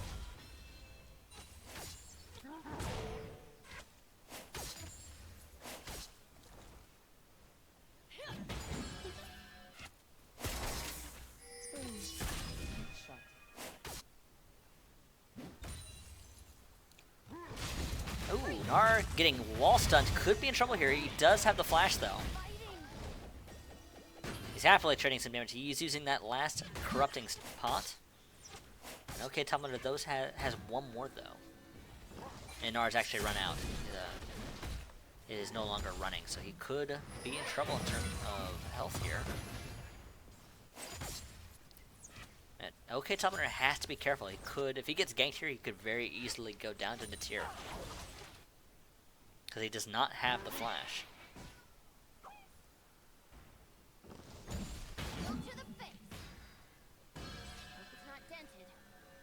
If Gnar gets wall stunned, he's most certainly going to be going down though. But they're probably waiting for the opportunity. It looks like Natir's. I haven't said Titanfall again. Looks like Natir's trying to get close enough. No, Gnar. Okay, top laner could be in trouble.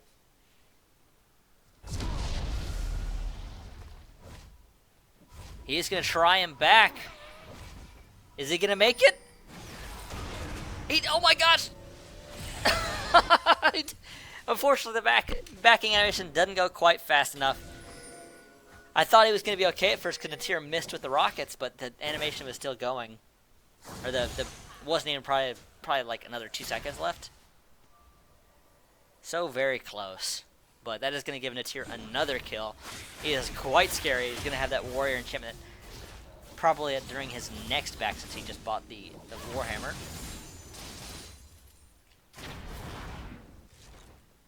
Wolfie and SV are currently about even in CS.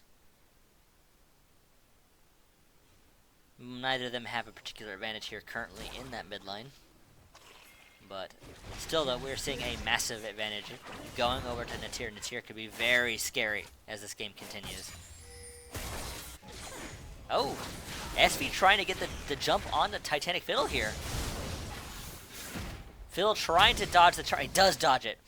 He's very wisely. Oh, but here comes Natir. SV able to pick up Titanic Fiddle, but Titanic Fiddle getting picked up by 6 Weeks Fall.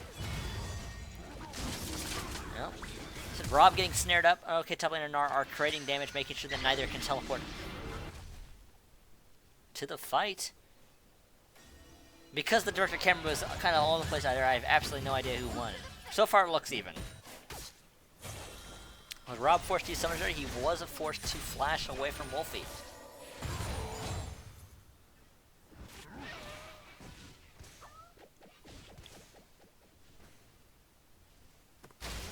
Nope. 6 Weeks Fall getting snared up by Rob.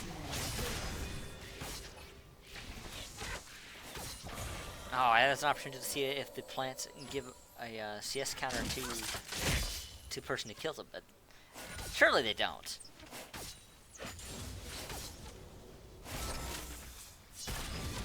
Definitely seeing Fiddle not quite having as much impact. Of course, I have to do 3. Oh, 6 Weeks Fall getting really hardcore engaged by Rob.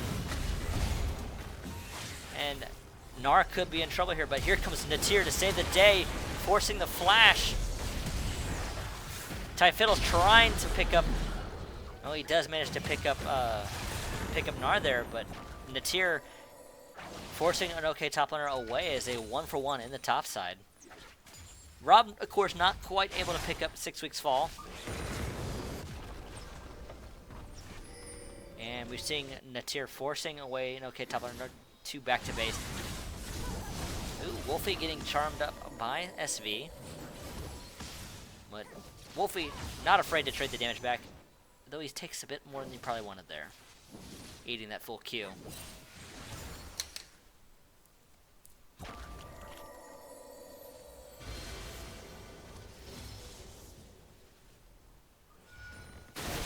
Here with the 3-0 lead, basically mimicking Fiddle's last game.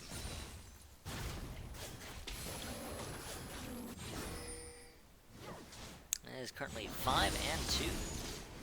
Oh, SV could be in trouble. He gets snared up, taking a lot of damage. He's forced to use the charm to get, or that's right, the charm, but the spirit, I believe the Spirit Rush. I've forgotten the name completely. He's used his ultimate to get away, but he gets too close and lets Wolfie flash for the kill. Huge error on SV's part there. Wow. Using the last charge to get close enough to get a minion. Once again, an okay top laner and Gnar kind of fighting it out there, but currently it's pretty even. Gnar has not used the Maelstrom yet, but there it is. And OK Planner does not have flash, is not going to be able to get away. Oh, now Titanic Fiddle getting locked up by the CC. There's the repel, but unfortunately it does still go down. It looks like Natir is going to be able to pick up Shekel Stud. Nope. He's able to get away with the help of a tornado and some slows. Still though, that's another kill for Natir, pushing him to 4-0 with the 1 assist naturally. Seeing Gnar once again kind of winning the top side, but now he is on the character that he's probably maybe more comfortable on.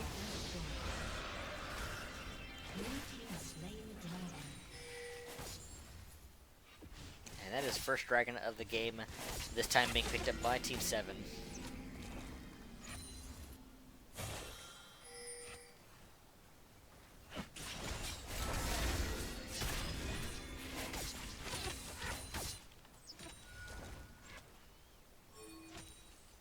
Top lane or bottom lanes go about the same as before, though the CS lead's a little more significant. But here comes SV from this side, looking for that roam. He misses the charm though, and there's the exhaust. He's forced to back off.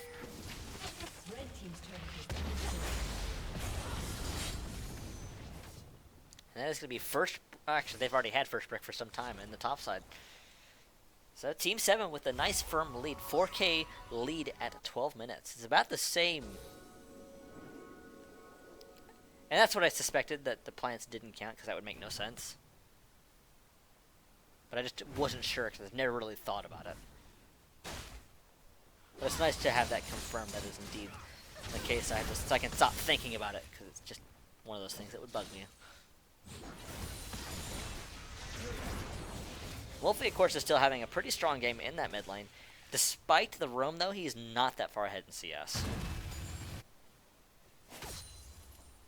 So not necessarily a good sign. It's definitely not over, but Team 7 are having a much stronger game. Obviously. And Gnar is able to take down an OK top laner very easily. An OK top laner does not have any magic resistance other than Merc crits yet, so he is taking a lot of damage from those arcane smashes.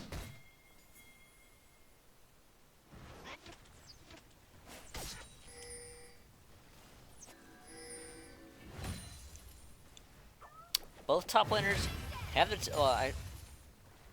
an OK top laner will have his teleports. They do count? No. That's silly. Why do they count? Okay. Oh, there's the Ash Arrow. It does land on 6 weeks fall. He could be in trouble. There's the Charm. SV flashing with the wall to make sure it lands. Titanic Field doing a lot of damage to SV.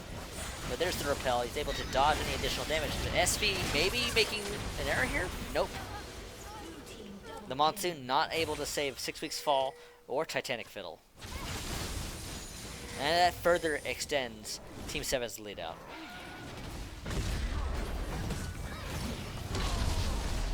Well, did Gnar get that? He did get it. So, he doesn't have much in the way of mana though. So, maybe an OK top laner can win this fight here? It's hard to say. But the rest of Team 7 is pushing onto that bottom turret. There's the ultimate from Rob. Unfortunately, we couldn't quite see. Nope.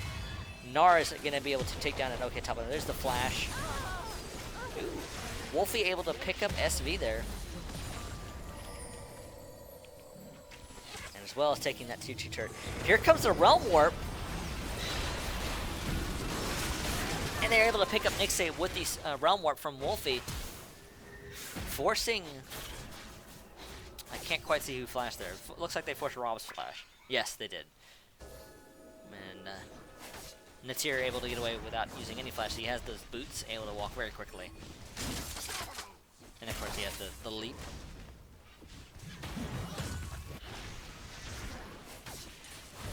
And we're seeing Paradigm trying to make a recover here. Trying to play aggressive and take this turn. They get Natir with the cocoon, but he leaps right away. Wolfie has that Rowan out, so he's going to start and being a little more durable as the game goes along. Currently, the major disadvantage is still in the jungle, though. We're seeing Fiddle just not having a very good game on this Elise. Complete reversal from the last game. Tyr, of course, was obviously playing the Kazakhs and doing quite well. And a full rotation by Team 7 to the mid lane. They're going to take down this turret very easily. Rob taking some turrets there, but that does let them make sure the turret goes down.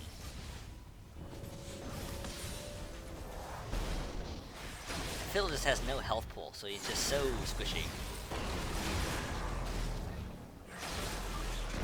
The Tyr working on that Hex Drinker, going to work towards the Maw.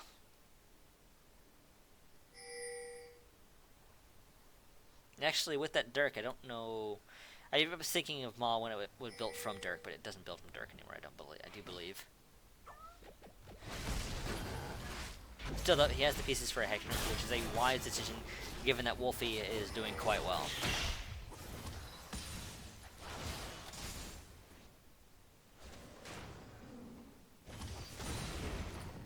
And Fiddle wisely donating that blue buff over to Wolfie.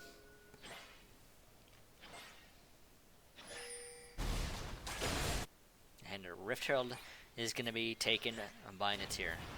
Was not taken last game, but this time it was taken before that turn spawn. And we see Paradigm positioning for a dragon, while the rest of Team 7 looks like they want to set up an ambush. I definitely don't see Paradigm really falling for that, given that they're positioning for dragon, but they might lose the mid lane turret because of it. And by might, I mean very, very probably. Ooh, Fiddle with the really early cocoon and then evaporates. Shekelstad getting caught out by the Ashe ultimate and SV diving forward looking for kills. I don't see 6 Weeks Fall getting away here, unfortunately. And there's another kill going over to SV. Bit of a misplay by Paradigm there. But just Fiddle just evaporating. He has no health, so he gets immediately caught by any damage and just dies.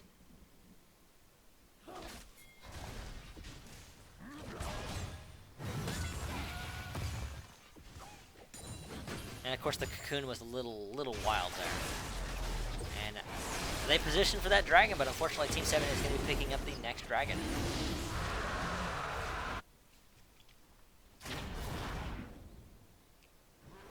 And we're seeing Team 7 with a lot of nice strong vision in that topside jungle.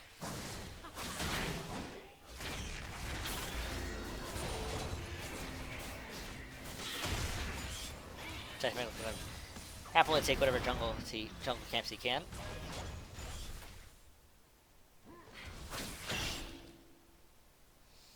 Where are we at?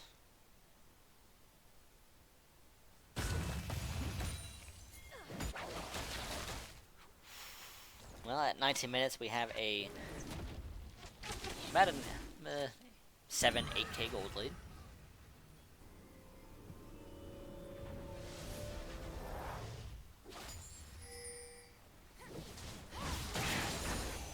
Man, basically every lane for the side of Team 7 has the advantage.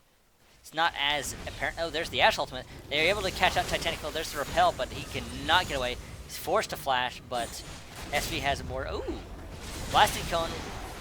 He's able to use the Blasting Cone to get over the wall again, but SV had another charge, and he did get picked up by Rob. For some over the wall damage there. Seeing the power of that vision in the jungle. I just feel so bad for Fiddle because he's just getting picked on so hard here. That's got to be a bit of a wake-up call, going from like the hard carry in one game and being basically the weight around the ankle in the next game. Been there, done that. But we do see Team 7 going for an ambush. Oh. They do get spotted out by a ward. They're going for the ambush, but they are completely sitting on top of a ward here. But I don't know if Paradigm has the power to engage on that, even if they have the vision advantage, which they don't. Oh, Fiddle and Rob going at it, but Rob is forced to flash away.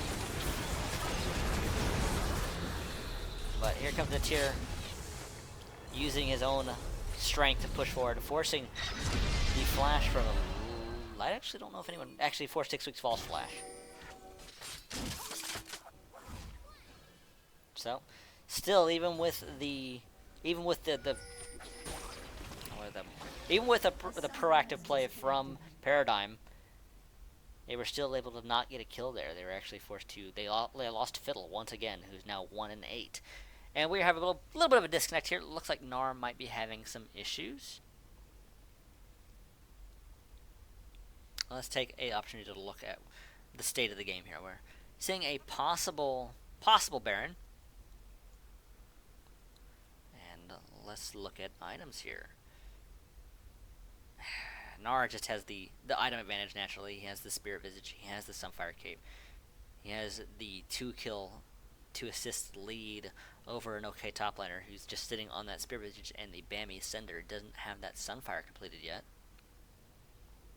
And jungle, of course, is just no contest. And Atir is just having a much stronger game. He has the Hex Drinker. He has the Warrior Enchanted item.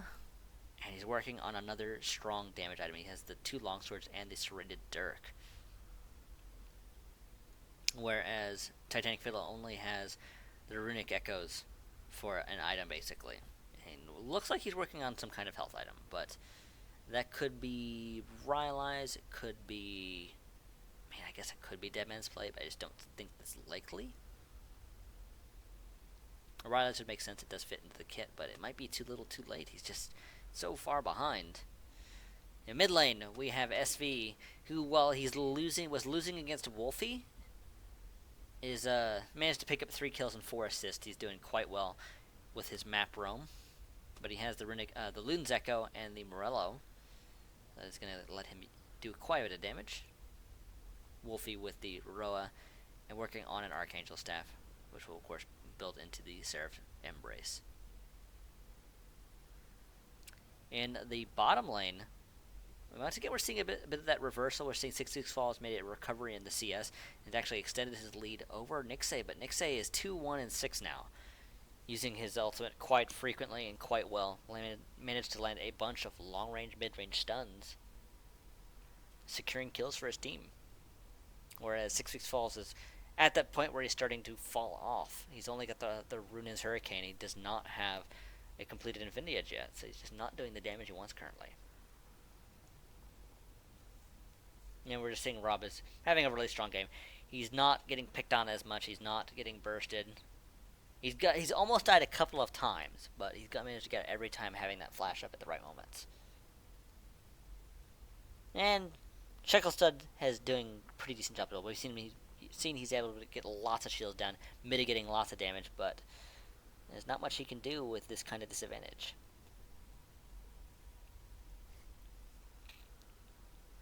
And with this pause, I guess I'm going to take this opportunity to talk about our sponsors, as there's not much else to talk about here.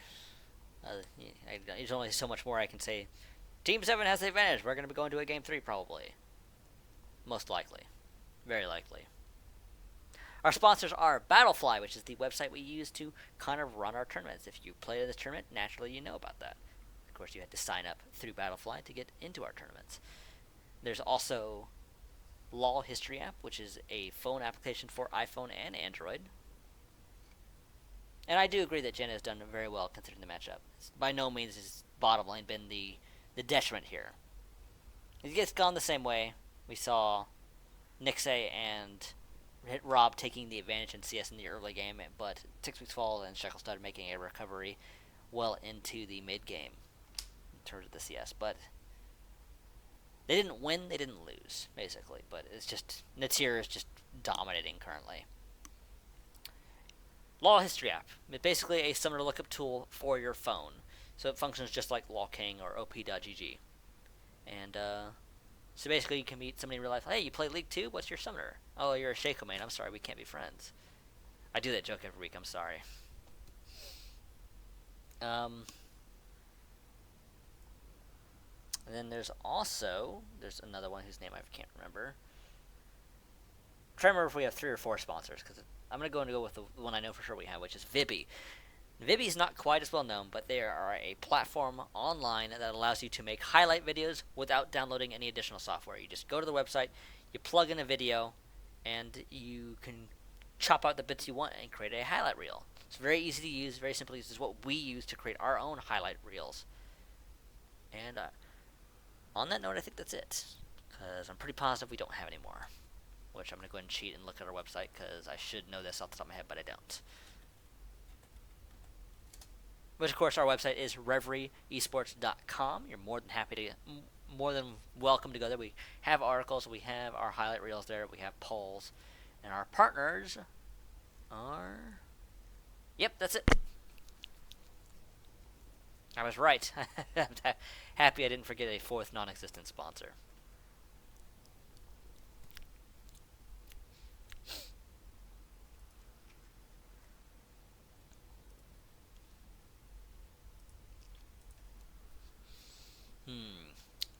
This pause has been quite long. We're at the 6-minute point of the pause. I'm actually genuinely curious to see what's going on with, I believe the one who discoed was Gnar.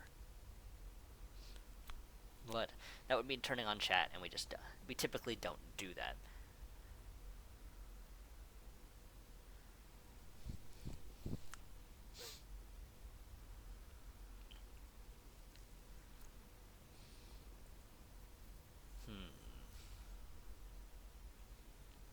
I'm actually going to take this opportunity to grab a quick drink. I'm just going to be 30 seconds tops. Don't go anywhere, folks.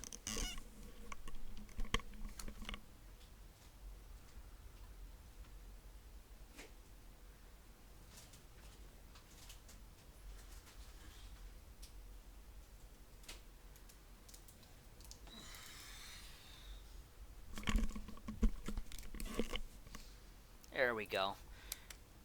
Grabbing a drink. Some water, because I have been talking for a few hours now. This tournament actually, surprisingly, for how many teams signed up, has actually started on a relatively decent hour. I was expecting this to be going on until well into 1, 2 in the morning, because we've had tournaments with significantly less teams where we have gone that long with 40, 50-minute long games. But we're in the second round of the finals, and it's not even midnight yet. It's pretty close, though.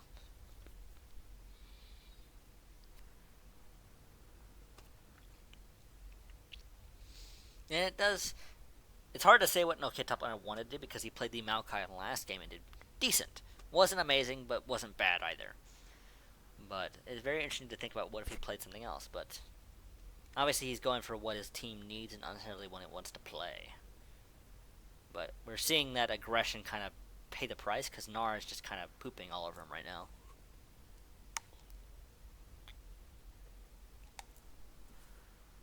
Yep, and we are seeing I'm hearing some chat going on. Does that mean that Gnar will be back soon?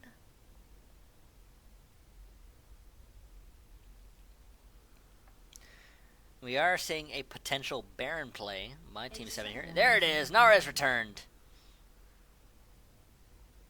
So maybe we'll see the game being unpaused very shortly.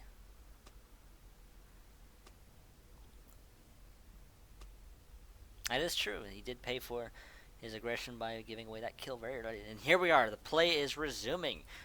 Potential Baron play, but with that pause, we're probably seeing them going to go ahead and back off, which is exactly what they do. Gnar getting snared up and tornadoed, but is quite durable with the Sunfire Cape and the Spirit Visage. Look at Team 7's vision control on that topside jungle around the Baron pit. They're doing quite well. Both teams going to be backing up, buying items, further getting set up to kind of extend their lead. The question is, can Paradigm make a recovery here? I'm kind of skeptical that they can win this game. I guess it's technically possible, but they're at such a huge disadvantage. Oh, okay, top laner getting caught out. He does get clipped by Rob's snare. He's trying to use the the ultimate to push them away, but they managed to make him kind of football goal it, and they're able to pick him up with Natir barely getting away. But while this is happening, the rest of Paradigm is going for Baron. But Gnar is able to pick up Fiddle, so they don't have a smite here. Even though, despite that, Wolfie is able to pick up the Baron for himself, and Sheksta trying to make sure that he doesn't die to Gnar, but I do not see that happening. He might lead them on a merry chase though. Wolfie is in a lot of trouble. They do pick up Baron, but they are cleanly aced with no deaths. Well, kind of we're seeing a lot of parallels here. With the exception being that the objective went to the team that got aced rather than the team that was doing the acing.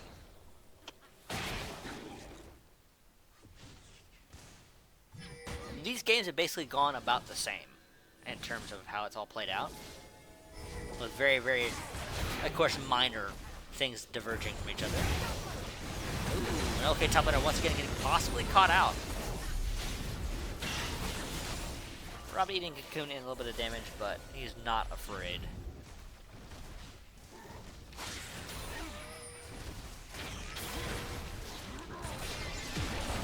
Ooh, Asher not quite landing. Rob could be in trouble. He does get picked up by 6 Weeks Fall. 6 Weeks Fall is going to be going down to Natir. And Gnar is just diving the turret on the Fiddle. Okay, top laner trying to pick up SV, but he's not going to be able to get away. Nixay is going to be able to pick him up. There's the inhibitor going down. And this could potentially be the end. There's another inhibitor turret going down. Another inhibitor going down. Wolfie able to pick up SV there.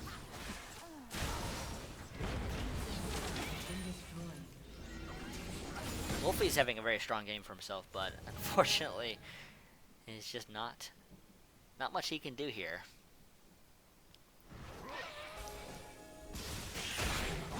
There is another Dragon live, and it's going to be taken away by Team 7.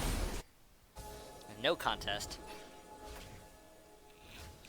2 inhibitors down at the 25-minute mark is quite dangerous. We did see Gnar trying to take on that top turret, and even dived Fiddle, but unfortunately does not have the damage to take it. And they're going to be donating that red buff to 6 weeks, but he does not quite have that infinity yet, so he's missing a little bit of his damage. He might get it here now that he's backing, after this wave I should say, on the top side.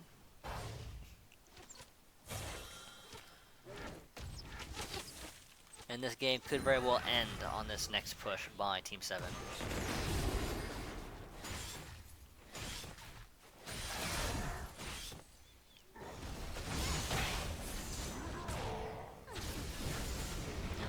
SVV able to take in that blue buff for himself with the help of Gnar.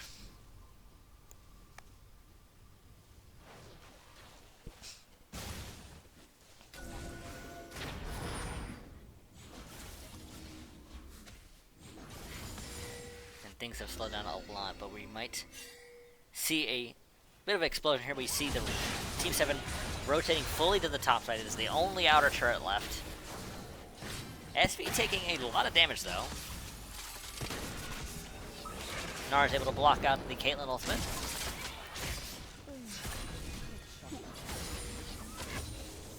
Ooh, SV getting cocooned there. He might go down. He's not able to. He's able to get out in time, but Fiddle paying for his aggression with his life. And okay, top laner trying to do something here, but oh, unfortunately, he's not able to take down Rob. They're trying so hard to get even just one kill here. But while this is happening, those inhibitor, the super minions are pushing right into the Nexus turrets. I imagine they're doing a lot of damage, but I just don't know for sure. Rob taking a lot of damage. SCV and Rob are really low.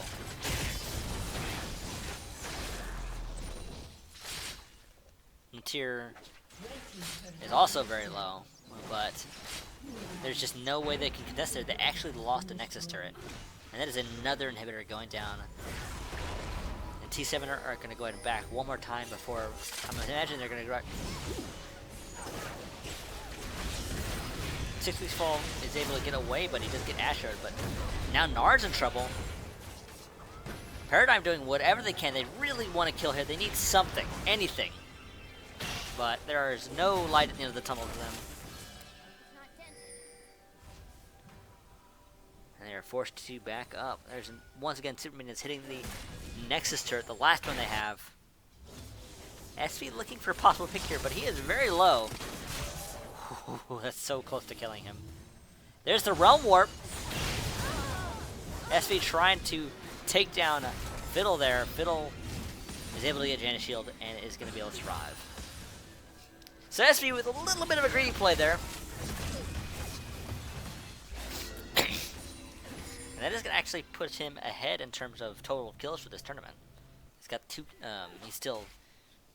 he's actually been ahead there for a while because he's got the 2-kill lead on Wolfie.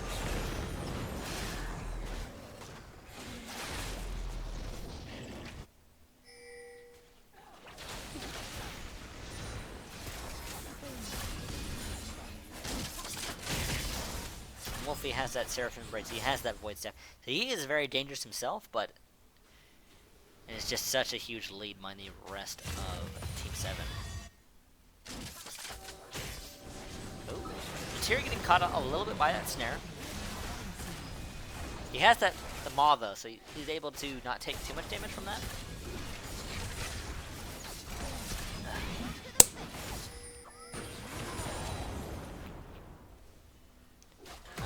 And Hooter does come back up, but the Team 7 is waiting for it, and they're able to take it down right away. And they're rotating that bottom side, because it'll be spawning soon as well. Ooh, Nar could be in trouble. He gets snared up. He takes a decent amount of damage. Ooh, 6 weeks is getting knocked up. He gets Asher. He gets healed up a lot, though. They're trying to push him off, trying to push Nar off, but SVB is able to pick him up. And that makes it a 4v5.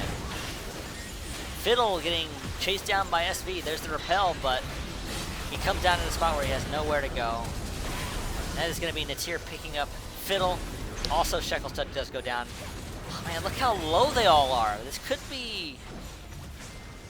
they're so very low. But that entire time, Nixay was wailing on the Nexus, and that is going to be Team 7 taking this to a Game 3. Essentially, a complete reversal from the last game. It's not the first time we've seen such a thing. But we'll have to see what happens in the next game. It could go either way. So on that note, we're going to be taking a small, tiny break. And once we're in the lobby and once we're in Champion Select, we'll be right back. So don't go anywhere, folks.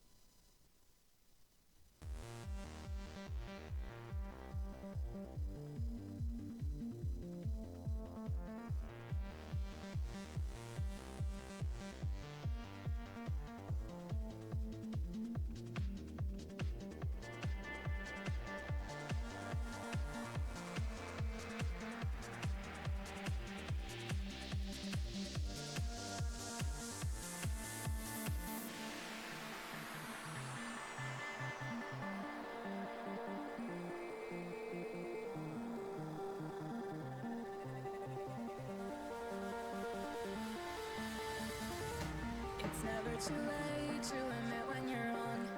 Turn a new leaf, see a new dawn. The time to decide has come and gone.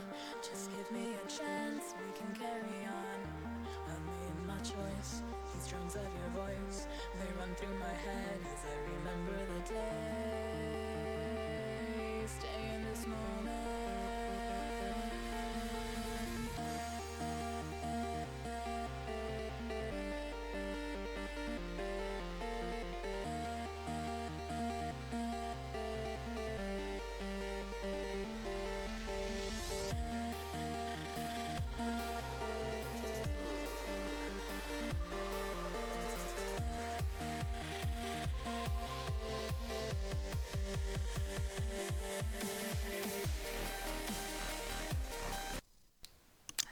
we're back. We're jumping right into the next game. Both teams ready to end this.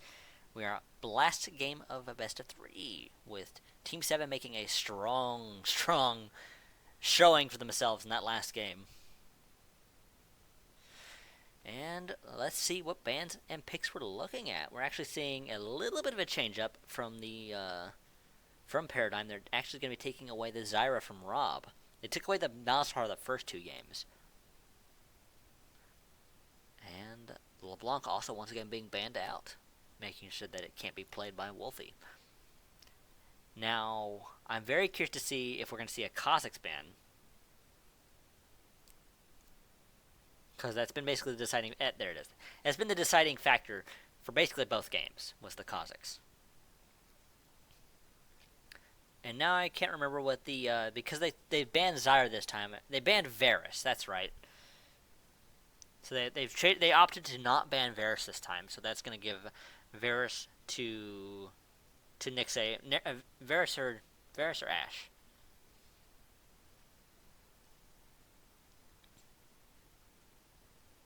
We sometimes do just randomly bring in another caster, but not usually. Sometimes there's what's the word I'm looking for here? Sometimes it's just a little too stepping over each other while trying to cast. I usually have a partner here, but Octavian, of course, like I said, is at PAX this weekend, so he's left me here. And it's not my first solo cast, but hello, they have opted to take the Misfortune for support, and it's going to be Nixay making a return to the Varus. Seems he prefers that over the Ashe. We don't see a whole ton of support Misfortune, but we've seen it occasionally. So I'm very curious to see where they go with that. And Titanic Fiddle may be playing the Lee Sin since Kha'Zix was banned. Probably a wise decision to not be playing the Elise again. He just did not have a very strong game on it. He got picked up by Natir one time, and it just snowballed out of control. And OK Toplaner, of course, taking the Maokai for himself.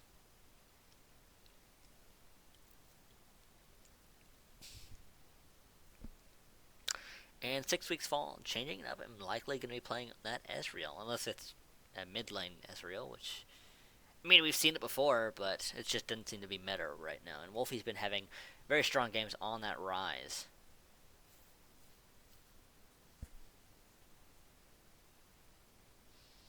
So we need jungle and we need solo lanes for Team 7. Very curious to see what they pick here. SV had a much stronger game on the Ahri than he did on the Syndra. And of course his LeBlanc is banned out, so curious to see what he picks here. Ooh, Narm making a Trundle pick. And Natir going to be playing the Elise this time.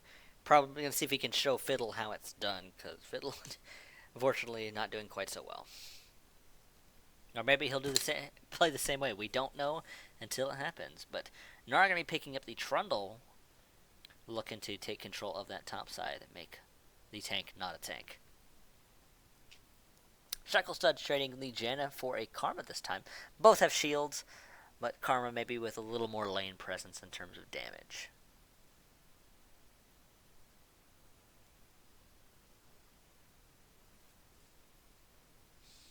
And now they need a mid lane pick. Wolfie likely going to be playing Rise again. I can't imagine him not playing Rise.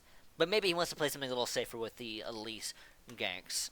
Let me stand up and stretch for a second, guys. He's hovering the Syndra. He's played the Rise for both games, so I don't know how well Syndra's going to do, but it is an interesting switch up. Oh, actually it's going to be Lysandra.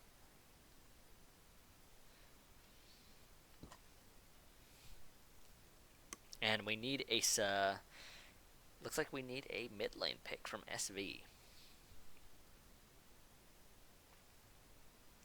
So we've seen LeBlanc, which is banned. And Vel'Koz maybe?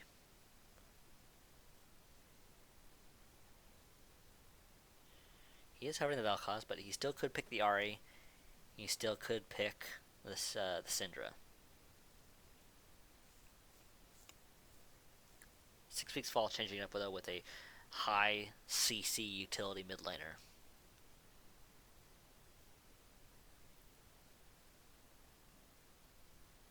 So we're seeing some drastically different characters for the both teams essentially. But SV maybe locking in the RE. He's got a second left, maybe. Yes. Alrighty, looks like we have everybody with the characters they want. In the top lane, it is going to be an okay top laner playing the Maokai once again, but facing off against Nars Trundle, who's opted to not take the Poppy this time. In the jungle, we have Titanic Fiddle switching to the Lee Sin, and Natir going to go ahead and pick up the Elise for himself. In the mid lane, we have Killer's Wolfie on the Lissandra. A little bit of departure away from the Rise. I have to see if he can play the Lissandra as well. We don't see a ton of Lissandra, so I'm actually quite excited to see a different character. SVV going to be playing the Ahri once again. He didn't have a bad game, especially as the game continued to roll along and he got stronger and stronger. He was able to pick up kills very easily. But he definitely lost the lane, I would say. In the bottom lane, last but certainly not least, is going to be 6 Weeks Fall playing Ezreal this time rather than the Caitlyn. And Shekelstud playing the Karma instead of the Janna. And they'll be facing off against Nixay making a return to the Varus, and Rob playing the Misfortune this time because both Zyra and Malzahar are banned. Don't frequently see targeted support bans, but they can maybe want to make Rob a little uncomfortable. We'll have to see if Rob can play the Misfortune. I can definitely see the combo between a Varus and a Misfortune, but until the game gets started, we won't know for sure what's going to happen. So we have about 2.5 minutes left on our clock. We are going to jump to a small commercial break, and we'll be right back, so don't go anywhere, folks.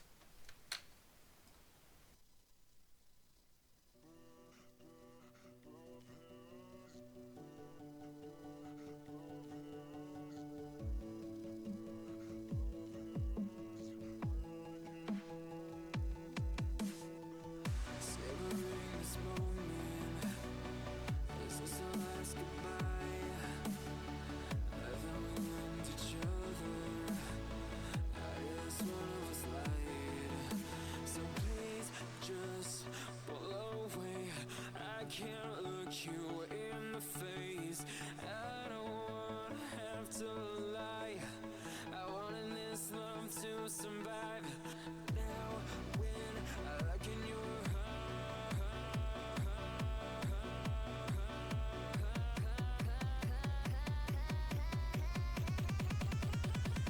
I feel paralyzed.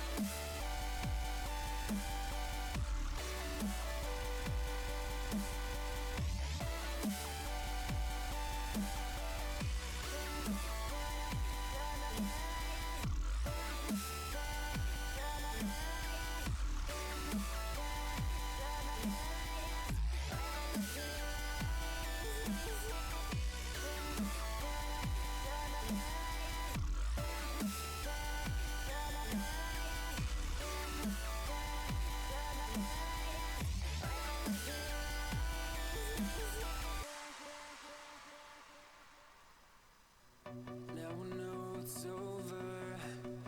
I see you passing by, hand in hand,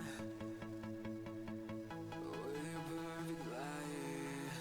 My body goes numb, feels like someone cut my tongue. I didn't know my heart could die this young. Oh, now when I look in your I feel paralyzed.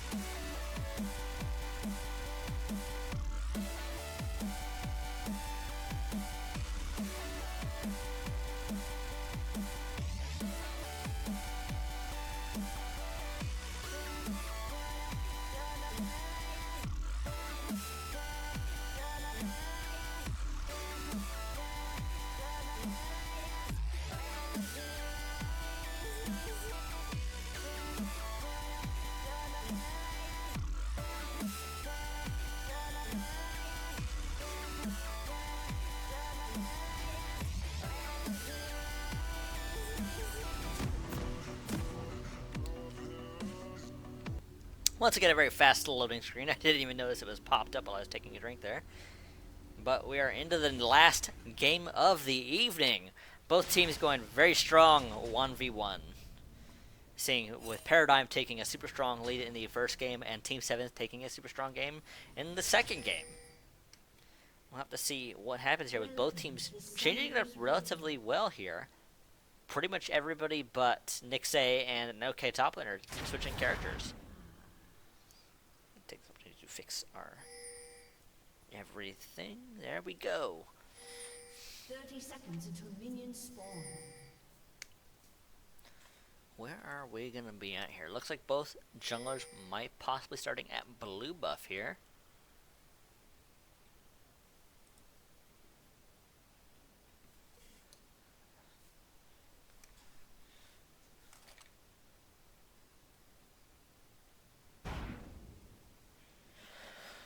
Whew. It is getting late. I said before I was expecting this game to go a lot later, but it's still pretty close to about where these games usually end, and we always have some exhaustion at these points of the night.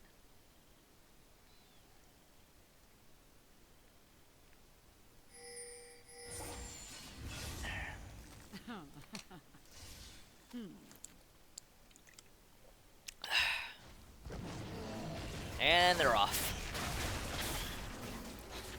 Once again, getting a really strong leash out of Team 7, making their jungler is able to take those buffs really quickly.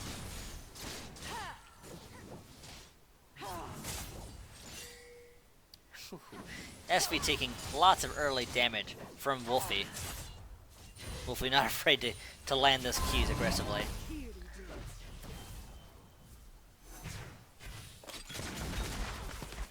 Rob getting that E down and getting some free snacks.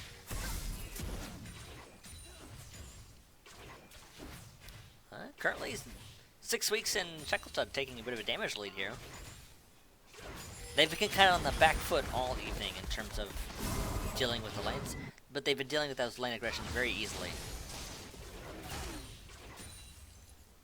Now we're seeing a bit of an invade from Fiddle, but they've spotted him out because Natir was able to ward up, and now Fiddle's getting he's getting surrounded, but he was able to get over the wall somehow. Somehow he leaped over the wall without having a ward in the Baron pit. Very interesting. Rob getting poked out by 6 weeks fall by quite a bit.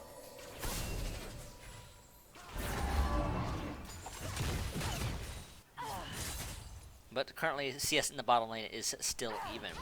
But it'll probably go a little towards the side of Paradigm. And Wolfie actually taking a bit of damage from SV now.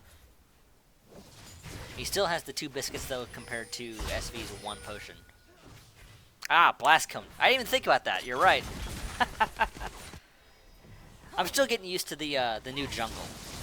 I completely forget the Blast Cone is a thing sometimes.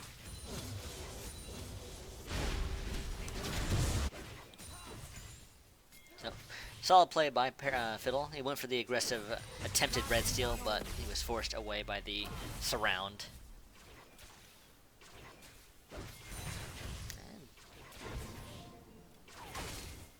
Shacklestad going for the snare. Here comes Titanic Fiddle. They're forcing Rob's flash. Able to get a few free hits onto Nixay.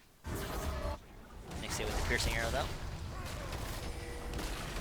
Nara going aggressive onto an OK top laner. OK top laner making sure he drags Nar off of the frozen domain, forcing Nar's flash. Wolfie and SV going at it. There's the claw from Wolfie, though. He's able to get away from that gank.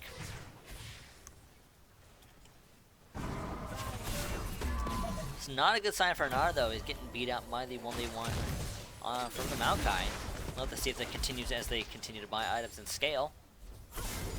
Shacklestad making sure he tries to zone out Nixay away from the CS. Not landing that Q, though, unfortunately.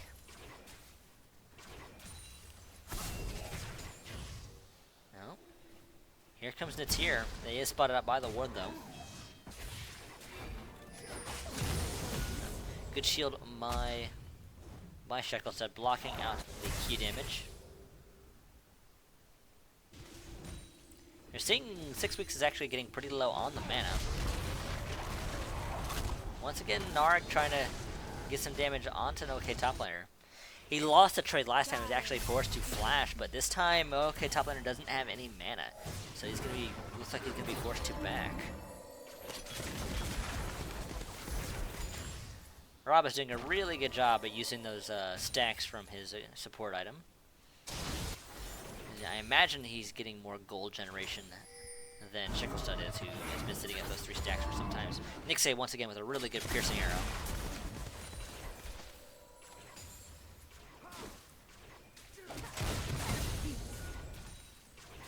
I hope I'm remembering that building name right. It is piercing arrow. It's bothering me, so I looked it up real quick. Ooh, Titanic Fiddle finding SV in the jungle. This could be bad. They're both going to back out. No one's too interested. And OK top laner going aggressive though with the twisted advance onto SVV. Takes a bit of damage himself though. And we also seeing the ultimate coming out of Gnar.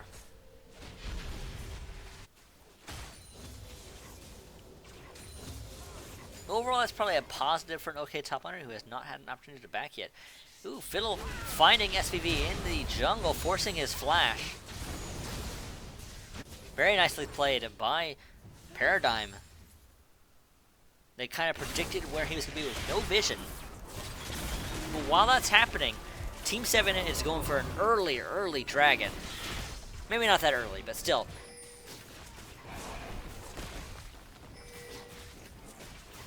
It looks like Paradigm has an idea that this is happening, but there's not really any position to stop this. That is going to be them taking the first dragon of the game. Both teams are pretty even here.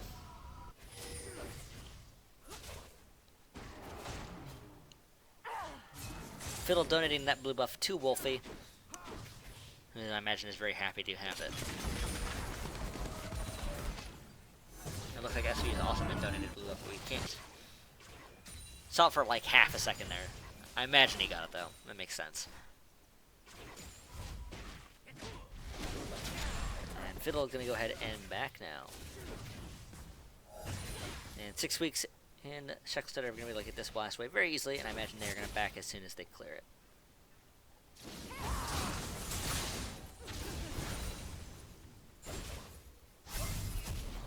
Wolfie doing a really good job wave clearing. This game has been so slow in comparison to these last games. We've already seen multiple kills in the last 2 games. Neither team wants to be to lose here, naturally. Wolfie taking a lot of damage from that RIQ. Oh, he could be in trouble here. Ooh, Wolfie with the prison onto SVV. Can Fiddle get it? Doesn't look like it. Oh, he wants it. He gets first blood. SVV trying his best to juke out that Sonic Wave, but unfortunately, not a whole lot that's happening there.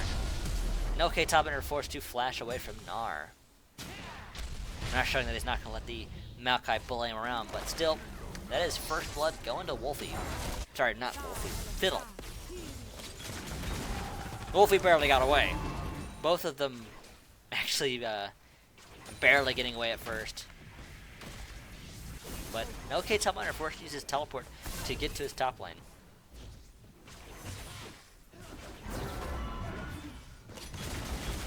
That was really well played by SV at first, but unfortunately Fiddle was in position to get a solid gank. He was able to predict the Wolfie right when he got out of the claw. Actually, I guess it wasn't that hard a prediction, but still. Ooh, and OK top laner's in a lot of trouble here. Oh, but Natir missed the cocoon. Maybe they'll be okay? I don't think so. Nope. Gnar's not letting it happen. Both him and Natir are going to flash away. Fiddle getting tied up by the Varus ultimate.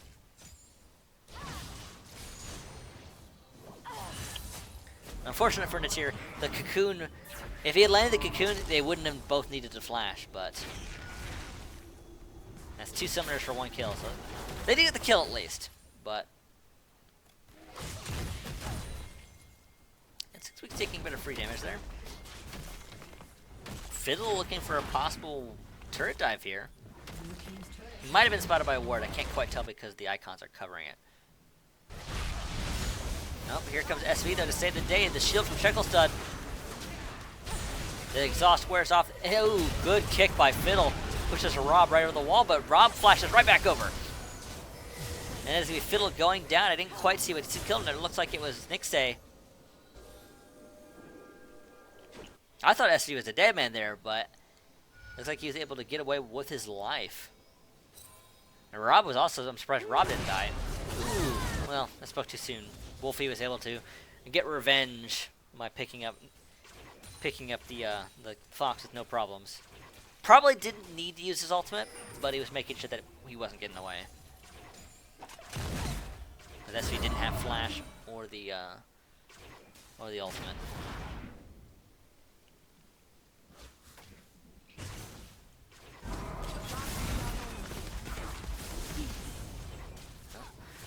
Rob and Nixie trying to push this wave up.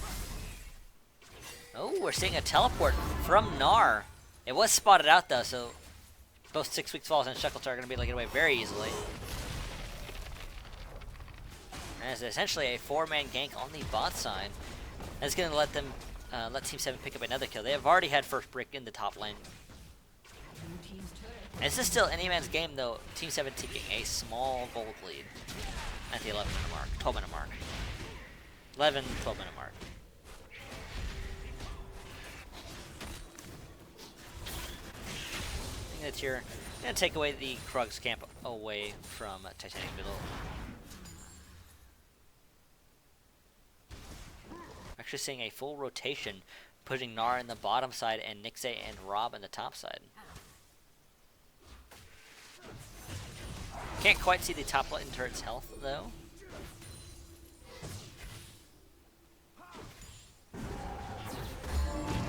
And looks like top laner is going to be forced back away by Rob. Rob going to be able to get once again a full stack of gold from that his item whose name I can never remember. Ooh, now Rob is in trouble though. He went to ward but got caught out. Very nicely played by Paradigm. Nixay without his support is wisely going to go ahead and back out. Looks like he wants to rotate to the mid side.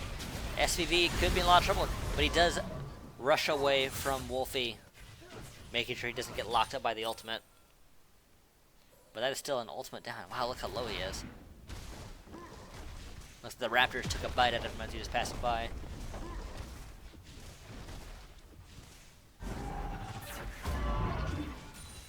Piercing are doing a decent amount of damage to top liner since he doesn't quite have any armor yet. He only has the Bemi Cinder. Blue buff being picked up by Natir since SV wasn't really in a position to take it for himself. We're seeing this Baron, the Dragon being taken. Ooh, Natir getting locked up by the Lysandra ultimate. Now Gnar's in trouble. He does not have flash. He's doing a lot of damage to Fiddle though. Fiddle forced to flash over the wall. Ooh, Nixay maybe overestimating himself a little bit. Looks like top laner was able to get the kill there. That is Paradigm taking 4 kills for themselves. 3 kills, I'm sorry. Rob had already died way earlier. Still though, that's a dragon for themselves and extend their kill lead out to 4. To be fair though, the gold lead is still even here. They've only managed to even the gold lead out. So that it's not insignificant.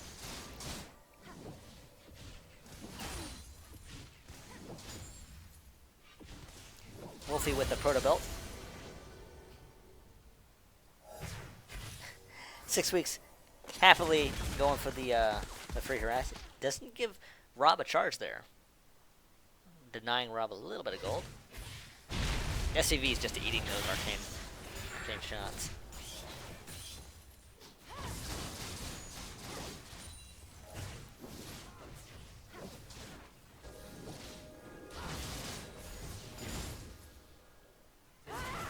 How are we at in terms of the lanes? Top lane, pretty close to even, though I imagine probably a little in top laner's advantage. Oh, maybe not anymore though. It could be in trouble with a huge mini wave. He's able to force back Gnar with an arcane smash though. All things considered with the top lane match, I'd say an okay top laner has the lead here. Oh, SVV is in a lot of trouble. He gets locked up by a ton of CC. And now Rob is the next possible victim. He gets hit by the Sonic Wave. There's the ultimate finisher.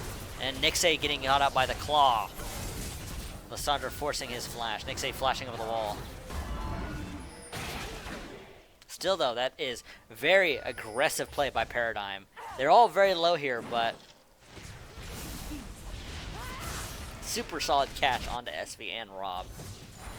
And forcing both summoners from Nixay. Mid lane is decidedly in Wolfie's favor, obviously. And then bot side, pretty even, actually. It's not... Maybe a little bit in favor of Paradigm, but it's not like an overwhelmingly enormous lead, like, oh my gosh, it's end of the world kind of thing. But definitely not this huge, unstoppable thing. And the junglers, well, once again, the Elise having a bit of a hard time. Maybe it's a cursed character. Seeing Fiddle having a much easier time on the Lee Sin. Working on the Hex Drinker for himself, actually. The Piercing Way, Arrow, and the RAQ are going to put out that mid wave very easily. They're trying to get this mid lane turret. It's about full health still, though. Pretty close. Ooh! Really aggressive play by SVV, but Wolfie using the ultimate. Oh! Piercing Arrow. Gonna basically lock him down, though. Nixay could get... Oh my gosh, the SVV and Nixay are so very low. There's the Ezreal ultimate. Barely not killing Nixay. I thought Wolfie was going to be okay, but right when he came out of his ultimate, Piercing Arrow able to pick up the kill. It's exactly what Team 7 needed. They're not out of the woods yet, but they managed to stop the downward spiral of Paradigm just taking all the proactive plays.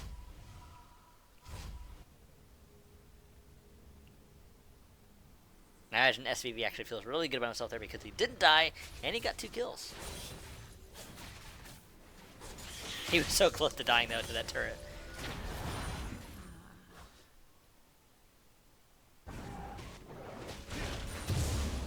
Now Wolfie working towards that Zanya's. Makes sense.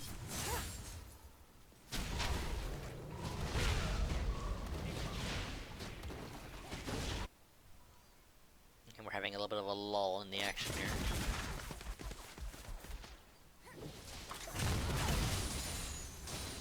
Rob taking a arcane shot. Mystic shot, not arcane shot, mystic shot. I think. That's what I get for not playing very frequently. Not anymore, at least.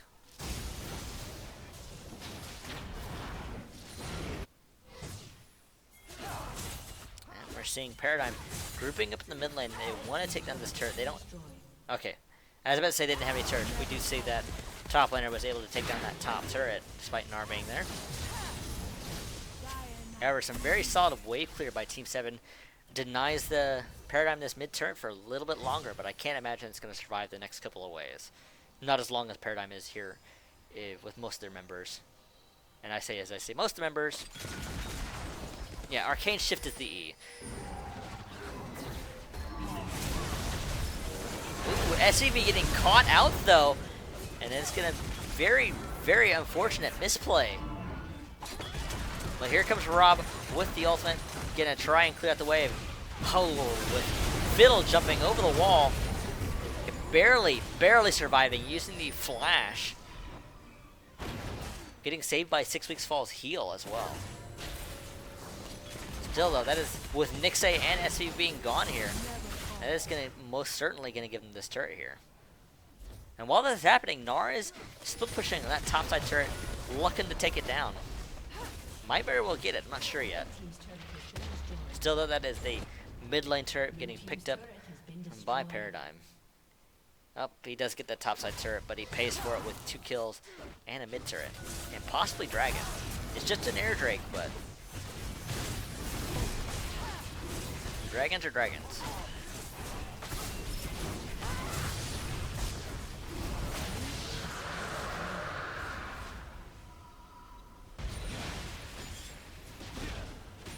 Cloud9 still has the kill lead, but now they've extended their gold lead out. Not by very much, it's still very small. And that first brick counts for a lot of gold. Definitely can't underestimate that. And of course we're seeing CS leads in the top and basically the top and jungle. The jungle is a little deceiving because of Krugs and the Raptor camp.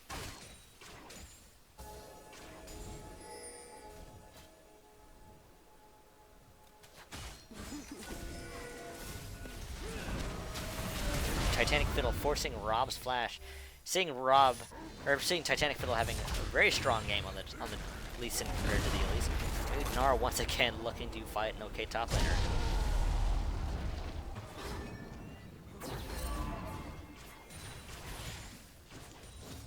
With the Spirit Visage and the Titanic Hydra, there's just not a lot an okay top laner can do to win that matchup. Especially with Trundle's ability to shred armor and take it for himself, basically. But he is a Maokai, so he's not necessarily looking to win the matchup, he just wants to make sure that Gnar can't take the inhibitor turret, probably.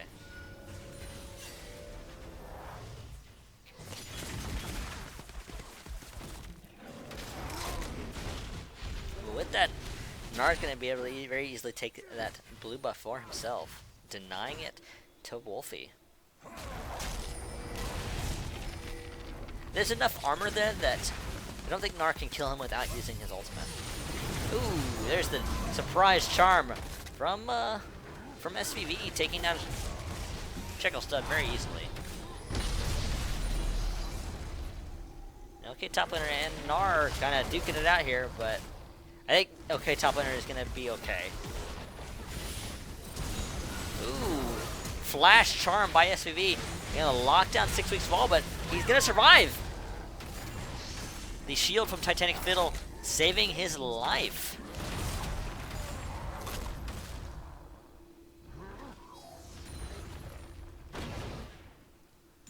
And while this is going on, Wolfie is pushing that bottom side towards that bottom turret. And okay, top laner is not doing okay, but he's doing okay. Uh-oh. Gnar's still there. I don't know if he can win a 4v. Oh, he's gonna get snared up by Shackleton. There's not a lot he can do there. Titanic Fiddle can position perfectly. Oh, we're seeing a lot of damage coming out of Gnar, though. He's trying to kill Fiddle. He just might get him. He flashed over the wall. He is able to get out, but just seeing how incredibly dangerous he is. Fiddle doesn't have any armor at all, so he just melted under the Ravenous Hydra damage. They were able to force this Gnar Slash, though, so that is a good thing.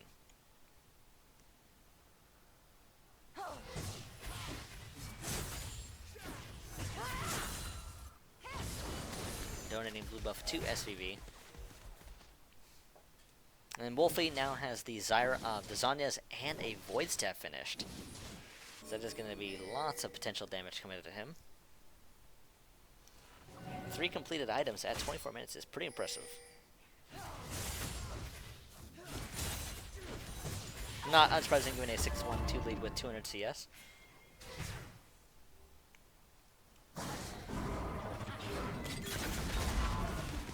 Nixe trying to discourage any wall jumps by Fiddle there. Wolfie get cocooned up, but no one's really in position to take him out. He's actually taking a lot of damage there. And they're able to take out that tier 2 turret without too many issues. Potential engage here, but Chuck's still using the shield to give Wolfie a speed boost to make sure he doesn't get caught out.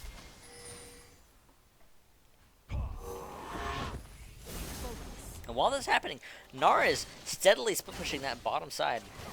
We're seeing a ultimate out of 6 weeks fall to help kill off that minion wave.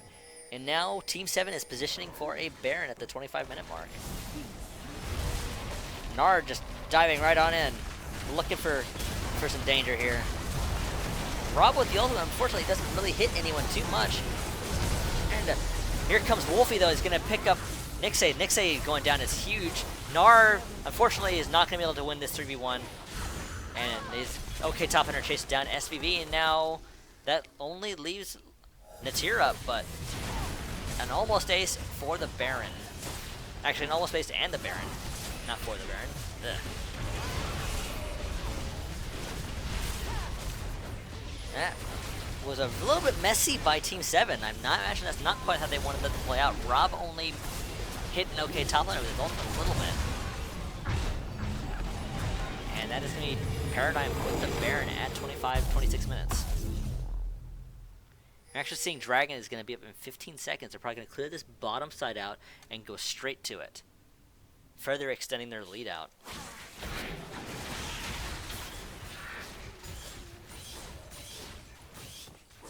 Yeah, exactly. We're seeing Fiddle there. It's just another Air Drake, but the Dragons are dragons. They are more than in a position to take this, especially after that last fight.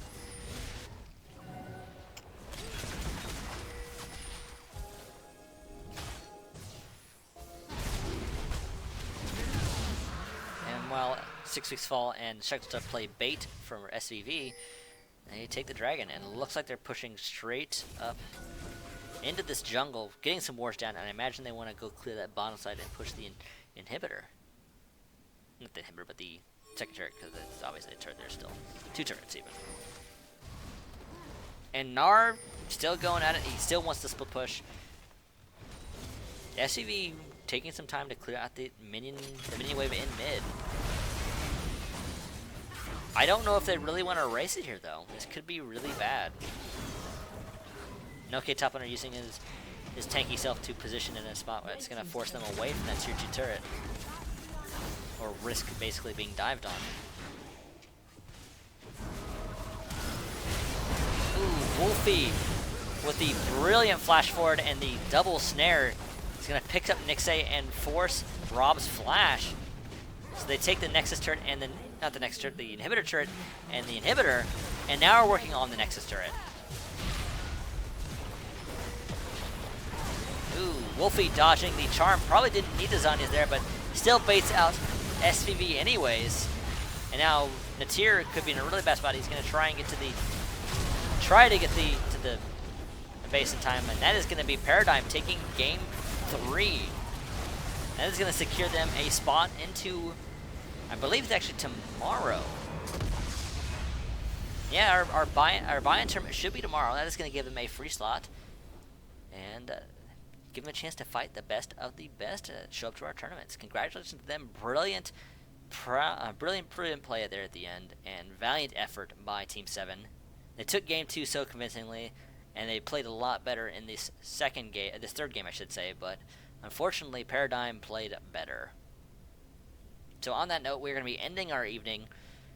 I've been your Caster Effect. Thank you for showing up, guys. I hope you enjoyed the stream. I know a little wonky there at the end. I get a little tired. My voice is starting to go out a little bit. Or at least it's scratchy. This water is helping. And I hope we can see you guys tomorrow and next week. I don't know if Octavius will be back next week, but him being here makes these casts a lot more enjoyable, so I hope you come back and enjoy his awesome voice. And on that note, we will be ending the cast. Thanks for watching, guys. Good night.